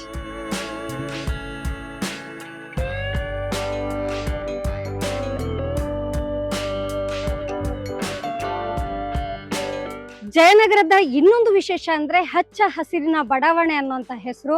ಇಲ್ಲಿರುವಂತಹ ಲಕ್ಷ್ಮಣರಾವ್ ಪಾರ್ಕ್ ಏನಿದೆ, ಬಹಳ ವಿಶಾಲವಾದಂತಹ ಪಾರ್ಕ್. ಇಲ್ಲಿಗೆ ನಿರಂತರವಾಗಿ ನಡಿಗೆಗಾಗಿ ಬರ್ತಾ ಇರುವಂತಹ ಇಲ್ಲಿನ ಸ್ಥಳೀಯರೇ ಆಗಿರುವಂತಹ ನಾಗೇಶ್ ಅವರಿದ್ದಾರೆ. ವಿ ನಾಗೇಶ್ ಅವರೇ, ಹೇಳಿ, ನಿಮ್ಮ ಹಾಗೂ ಜಯನಗರದ ಒಡನಾಟ, ನಿಮಗೆ ಇಲ್ಲಿರುವಂತಹ ವ್ಯವಸ್ಥೆಗಳ ಬಗ್ಗೆ ಏನ್ ಅನ್ಸುತ್ತೆ? ಮೇಡಮ್, ನಾನು ಹುಟ್ಟಿದ್ದು ಇಲ್ಲೇ 6ನೇ ಬ್ಲಾಕ್, ಇಲ್ಲೇ ಪಕ್ಕದಲ್ಲೇ ಉಪ್ಪಾರಹಳ್ಳಿ ಅಂತಿದೆ, ಅಲ್ಲಿ ಹುಟ್ಟಿದ್ದು. ಅಲ್ಲಿಂದ 7th ಬ್ಲಾಕ್ ಬಂದೆ ನಾನು. ಅವಾಗ ಇದು ಸಿಂಗಲ್ ಆಗಿತ್ತು, ಏನು ಇರ್ಲಿಲ್ಲ. ಚಿಕ್ಕದಾಗ ಒಂದು ಪಾರ್ಕ್ ಇತ್ತು ಇಲ್ಲಿ. ಇದನ್ನ ಆಮೇಲೆ ಏನ್ ಮಾಡಿದ್ರು, ಕಾವೇರಿ ಪೈಪ್ ಹಾಕಿದಾರೆ ಇಲ್ಲಿ. 1, 2, 3, 4 ಕಾವೇರಿ ಪೈಪ್ ಇದೆ ಕೆಳಗಡೆ, ದೊಡ್ಡ ದೊಡ್ಡ ಕಾವೇರಿ ಪೈಪ್ಗಳು. ಸೊ ಅವಾಗಿಂದ ಬರ್ತಾ ಇದೀವಿ. ಆಮೇಲೆ ಇದೆಲ್ಲ ಸುಮಾರು ಜನ ಇಲ್ಲಿ ಪಾಪ ಹಳೆಯವರೆಲ್ಲ ಎಲ್ಲ ಹೋರಾಡಿದ್ರು ಈ ಪಾರ್ಕ್ ಉಳಿಸ್ಕೊಳ್ಳೋದಕ್ಕೆ, ಲಕ್ಷ್ಮಣರಾವ್ ಪಾರ್ಕ್ ಉಳಿಸ್ಕೊಳ್ಳೋದಕ್ಕೆ. ಇಲ್ಲಿಂದ ಕೊನೆಯವರೆಗೂ ಇದೆ ತಗೊಳೋದನ್ನ. ನಮ್ಗೆ ಏನಂದ್ರೆ, ಈ ಒಂದು ಪಾರ್ಕ್ ಅಲ್ಲಿ ನಮ್ಗೆ ಬೇಜಾರಾದ್ರೆ ಪಕ್ಕದ ಪಾರ್ಕ್ ವಾಕ್ ಮಾಡ್ಬೋದು, ಇಲ್ಲಿ ಬೇಜಾರಾದ್ರೆ ಆ ಕಡೆ ಪಾರ್ಕ್ ಮಾಡ್ಬೋದು. ಏನು ಇಲ್ಲ ಅಂದ್ರೆ ಆರಾಮಾಗಿ ಬಂದು ಕೂತ್ಕೊಬೋದು. ಇಲ್ಲಿ ಆರಾಮಾಗಿ ಕೂತ್ಕೊಂಡು ಇಲ್ಲಿ ಕಾಲಹರಣ ಮಾಡ್ಬೋದು. ಮತ್ತೆ ಇಲ್ಲಿಗೆ ಪಾರ್ಕ್ ಮಾಡ್ಕೊಂಡು ಅಕ್ಕಪಕ್ಕ ಸುಮಾರು ಕಾಫಿ ಟೀಗಳಿದೆ, ಅಲ್ಲಿ ಹೋಗಿ ಇದ್ ಮಾಡ್ಬೋದು. ಮತ್ತೆ ಹಚ್ಚ ಹಸಿರು ನೋಡಿ, ಎಲ್ಲ ಹಸಿರು ಇದೆ ಎಲ್ಲ ಇಲ್ಲಿ. ಯಾವಾಗ ಎಷ್ಟೊಂದು ಕೂತ್ಕೊಂಡ್ರೆ ಹಸಿರು. ಇನ್ನೊಂದು ಏನ್ ಹೇಳ್ಬೇಕು ಅಂದ್ರೆ, ನಾನು ನನ್ನ PUC ಲೆವೆಲ್ ಅಲ್ಲಿ, SLC ಲೆವೆಲ್ ಅಲ್ಲಿ ಆಲ್ಮೋಸ್ಟ್ ಮಧ್ಯಾಹ್ನ ಮೇಲೆ ಇಲ್ಲೆಲ್ಲ ಬೆಂಚ್ಗಳಿತ್ತು, ಇಲ್ಲೇ ಬಂದು ಕೂತ್ಕೊಂಡು ಓದ್ತಾ ಇದ್ದಿದ್ದು. ಮಧ್ಯಾಹ್ನ ಮೇಲೆ ಬಂದ್ಬಿಡ್ತಿದ್ದೆ, 2:30-3 ಗಂಟೆ ತಂದು ಒಂದ್ 2-3 ಪುಸ್ತಕ ತಗೊಂಡು ಇಲ್ಲೇ ಕೂತ್ಕೊಂಡು ಇಲ್ಲೇ ಓದ್ಕೊಂಡು 5 ಗಂಟೆ 6:15ವರೆಗೂ ಹೋಗ್ತಾ ಇದ್ದೆ ನಾನು ತಗೊಂಡು. ಆಮೇಲೆ ಈಗ ವೆಲ್ ಮೇಂಟೈನ್ ಮಾಡಿದ್ದಾರೆ ಎಲ್ಲ ಇಲ್ಲಿ. ಇದನ್ನ ಈ ಕಾರ್ಪೊರೇಟರ್ ಆಗ್ಲಿ, MLAಗಳಾಗ್ಲಿ, ಈ ಎಲ್ಲಾ ಪಾರ್ಕ್ನು ತುಂಬಾ ಚೆನ್ನಾಗಿ ಮೇಂಟೈನ್ ಮಾಡಿದ್ದಾರೆ ಇದನ್ನ. ಅದಕ್ಕೆ ಇಲ್ಲಿ ಬರೋದಕ್ಕೆ ನಮ್ಗೊಂದು ಬಹಳ ಖುಷಿ ಆಗುತ್ತೆ. ಜಯನಗರದ ನಿವಾಸಿ ಅನ್ನೋದಕ್ಕೂ ಹೆಮ್ಮೆ ಅನ್ಸುತ್ತೆ. ಹೌದು. ಇದು ಕೇವಲ ಹಿರಿಯ ನಾಗರಿಕರಿಗಲ್ಲ, ಎಲ್ಲ ವಿದ್ಯಾರ್ಥಿ ಜೀವನದಿಂದ ಹಿಡಿದು ಇಲ್ಲಿಯವರೆಗೂ ಈ ಪಾರ್ಕ್ಗಳು ಅನುಕೂಲ ಆಗಿದೆ ಸಾಕಷ್ಟು ಅನ್ನೋದು ವಿ ನಾಗೇಶ್ ಅವರ ಮಾತು. ಸೊ ನಮ್ ಜೊತೆಗೆ ಜಿ ಮೋಹನ್ ಅವರಿದ್ದಾರೆ. ಸರ್, ಹೇಳಿ, ನೀವು ನೋಡಿದ ಆಗಿನ ಜಯನಗರಕ್ಕೂ ಈಗಿನ ಜಯನಗರಕ್ಕೂ ಏನೆಲ್ಲ ವ್ಯತ್ಯಾಸ ಇದೆ? ಆವಾಗೂ ಇವಾಗ ಇವ್ರು ಹೇಳಿದ ಪ್ರಕಾರ ವಾಟರ್ ಪೈಪ್ ಲೈನ್ ಕರೆಕ್ಟು, ತುಂಬಾ ಗಲೀಜಾಗಿತ್ತು. ಅವಾಗ ಹೆಂಗಿತ್ತು ಅಂದ್ರೆ ಒಂಥರ ಏನೋ ಗೊಂಬಿ ತರ ಬೆಳೆದ್ಬಿಟ್ಟು ಕಾಡಲ್ಲಿ ಇರುತ್ತಲ್ಲ, ಆ ಟೈಪ್ ಅಲ್ಲಿ ಇತ್ತು. ನಾವೆಲ್ಲ ಇಲ್ಲಿ ಆಟ ಆಡ್ತಾ ಇದ್ವಿ. ಅವಾಗ ಈ ನ್ಯಾಷನಲ್ ಕಾಲೇಜ್ ಗ್ರೌಂಡ್ ಏನಿಲ್ಲ, ಓಪನ್ ಫೀಲ್ಡ್. ಇಷ್ಟು ಬಿಲ್ಡಿಂಗ್ ಇರ್ಲಿಲ್ಲ ಕಾಲೇಜು, ಒಂದೇ ಒಂದು ಎಂಚಿನ ಶೀಟ್ ಇತ್ತು. 1972-73 ನಲ್ಲಿ ನಾವಿದ್ದವಾಗ. ಆಮೇಲೆ ಏನ್ ಮಾಡಿದ್ರು, ಈ ಫೆನ್ಸ್ ಇರ್ಲಿಲ್ಲ. ಫಸ್ಟ್ ಒಂದು ಫೆನ್ಸ್ ಹಾಕಿದ್ರು, ಆಮೇಲೆ ಗಿಡಗಳೆಲ್ಲ ಹಾಕಿದ್ರು, ಆಮೇಲೆ ವಾಟರ್ ಪೈಪ್ ಲೈನ್ ಎಲ್ಲ ಬಂತು. ಆಮೇಲೆ ಚೆನ್ನಾಗಾಯ್ತು. ಈ ಏರಿಯಾ ಲಕ್ಷ್ಮೀಕಾಂತ್ ಕೌನ್ಸಿಲರ್ ಇದ್ದಾರೆ, ಪ್ಲಸ್ ನಮ್ಮ MLA ಶ್ರೀನಿವಾಸ್ ಇದ್ದಾರೆ, ಅವರು MP ಆಗಿದ್ದಾರೆ. ಇವಾಗೆಲ್ಲ ಅವ್ರು ನೋಮೋರು ಸತ್ತೋದ್ರು. ಸೊ ಆಮೇಲೆ ಚೆನ್ನಾಗಾಯ್ತು, ಇವಾಗೆಲ್ಲ ತುಂಬಾ ಚೆನ್ನಾಗಿದೆ. ಈ ಪಾರ್ಕ್ಗಿನ ಲಾಸ್ಟ್ ಪಾರ್ಕ್ ತುಂಬಾ ಚೆನ್ನಾಗಿ ಮಾಡಿದೆ. NR ರಮೇಶ್ ಅಂತ ಇದ್ದಾರೆ, ಬೆಸ್ಟ್ ಕೌನ್ಸಿಲರ್ ನಮ್ಮ ಆ ಕಡೆ ತ್ಯಾಗರಾಜ ನಗರಕ್ಕೆ ಬೆಸ್ಟ್ ಕೌನ್ಸಿಲರ್. ಅವ್ರು ತುಂಬಾ ಚೆನ್ನಾಗಿ ಮಾಡಿದ್ದಾರೆ. ಆ ಕಡೆ ರಾಮಮೂರ್ತಿ ಅವರು ಅದು ಕೌನ್ಸಿಲರ್ ಆಗಿದ್ರು, ಇವಾಗ MLA ಆಗಿದ್ದಾರೆ. ಅದು 4th ಬ್ಲಾಕ್ ಇರುತ್ತೆ, ಇದು 7th ಬ್ಲಾಕ್ ಇರುತ್ತೆ. ಸೊ ಅದು ಇದಕ್ಕಿಂತ ಅದು ಇವಾಗ ಇಂಪ್ರೂವ್ ಮಾಡ್ಬಿಟ್ಟಿದೆ. ಇಡೀ ಬೆಂಗಳೂರಿನ ಬಡಾವಣೆಗಳನ್ನ ನೋಡಿದ್ರೆ ಜಯನಗರ ನಿಮ್ಗೆ ಸ್ಪೆಷಲ್ ಅನ್ಸೋದು ಯಾಕೆ ಸರ್? ಯಾಕೆಂದ್ರೆ ಜಯನಗರ ತುಂಬಾ ದೊಡ್ಡದಾಗಲ್ಲ, ವಿಶಾಲವಾಗಿದೆ. ರೋಡ್ ಅಪ್ರೋಚ್ ನೀವು ಬೇರೆ ಏರಿಯಾ ಕಂಪೇರ್ ಮಾಡೋದು ಒಂದೇ ರೋಡಲ್ಲಿ ಹೋಗ್ಬೇಕು, ಇಲ್ಲ ಆಗಲ್ಲ. ನೀವು ಈ ರೋಡಿಂದ ಆ ರೋಡ್ ಹೋಗ್ಬೋದು, ಯಾವ ರೋಡಿಂದ ಆ ರೋಡ್ ಹೋಗಿ ಎಲ್ಲಿ ಬೇಕಾದ್ರೂ ಹೋಗಿ ಜಾಯ್ನ್ ಆಗೋದು. ಬೇರೆ ಏರಿಯಾ ಇಂದಿರಾನಗರ, ಕೋರಮಂಗಲ, ರಾಜಾಜಿನಗರ ಎಲ್ಲ ನೋಡಿ ನೀವು ಒಂದೇ ಮೇನ್ ರೋಡ್ ಅಲ್ಲೇ ಸಾಯ್ಬೇಕು ಟ್ರಾಫಿಕ್. ಇಲ್ಲ ಹಂಗಲ್ಲ, ನೀವು ಎಲ್ಲಿಂದ ಎಲ್ಲರೂ ರೀಚ್ ಆಗುತ್ತೆ. ತುಂಬಾ ಚೆನ್ನಾಗಿದೆ. ಆಮೇಲೆ ರೋಡ್ ಒಂದೇ ಲೆವೆಲ್ ಇದೆ, ಬೇರೆ ಏರಿಯಾದಲ್ಲಿ ಅಪ್ ಡೌನ್ ಇಲ್ಲ. ಅಲ್ಲಿ ಪ್ರಾಬ್ಲಮ್ ಜಯನಗರದಲ್ಲಿ ನಿಮ್ಗೆ ವಾಟರ್ ಪ್ರಾಬ್ಲಮ್ ಇದೆ. ಸ್ಟಾರ್ಟಿಂಗ್ ಪಾಯಿಂಟ್ ಜಯನಗರನೇ ಬರೋದು, ನಿಮ್ಗೆ ವಾಟರ್ ಪ್ರಾಬ್ಲಮೇ ಬರಲ್ಲ. ಬಂದೇ ಇಲ್ಲ. ನಾನು 68 ವರ್ಷದಿಂದ ಇಲ್ಲೇ ಇದ್ದೀನಿ, ನನ್ನ ಬಂದಿಲ್ಲ.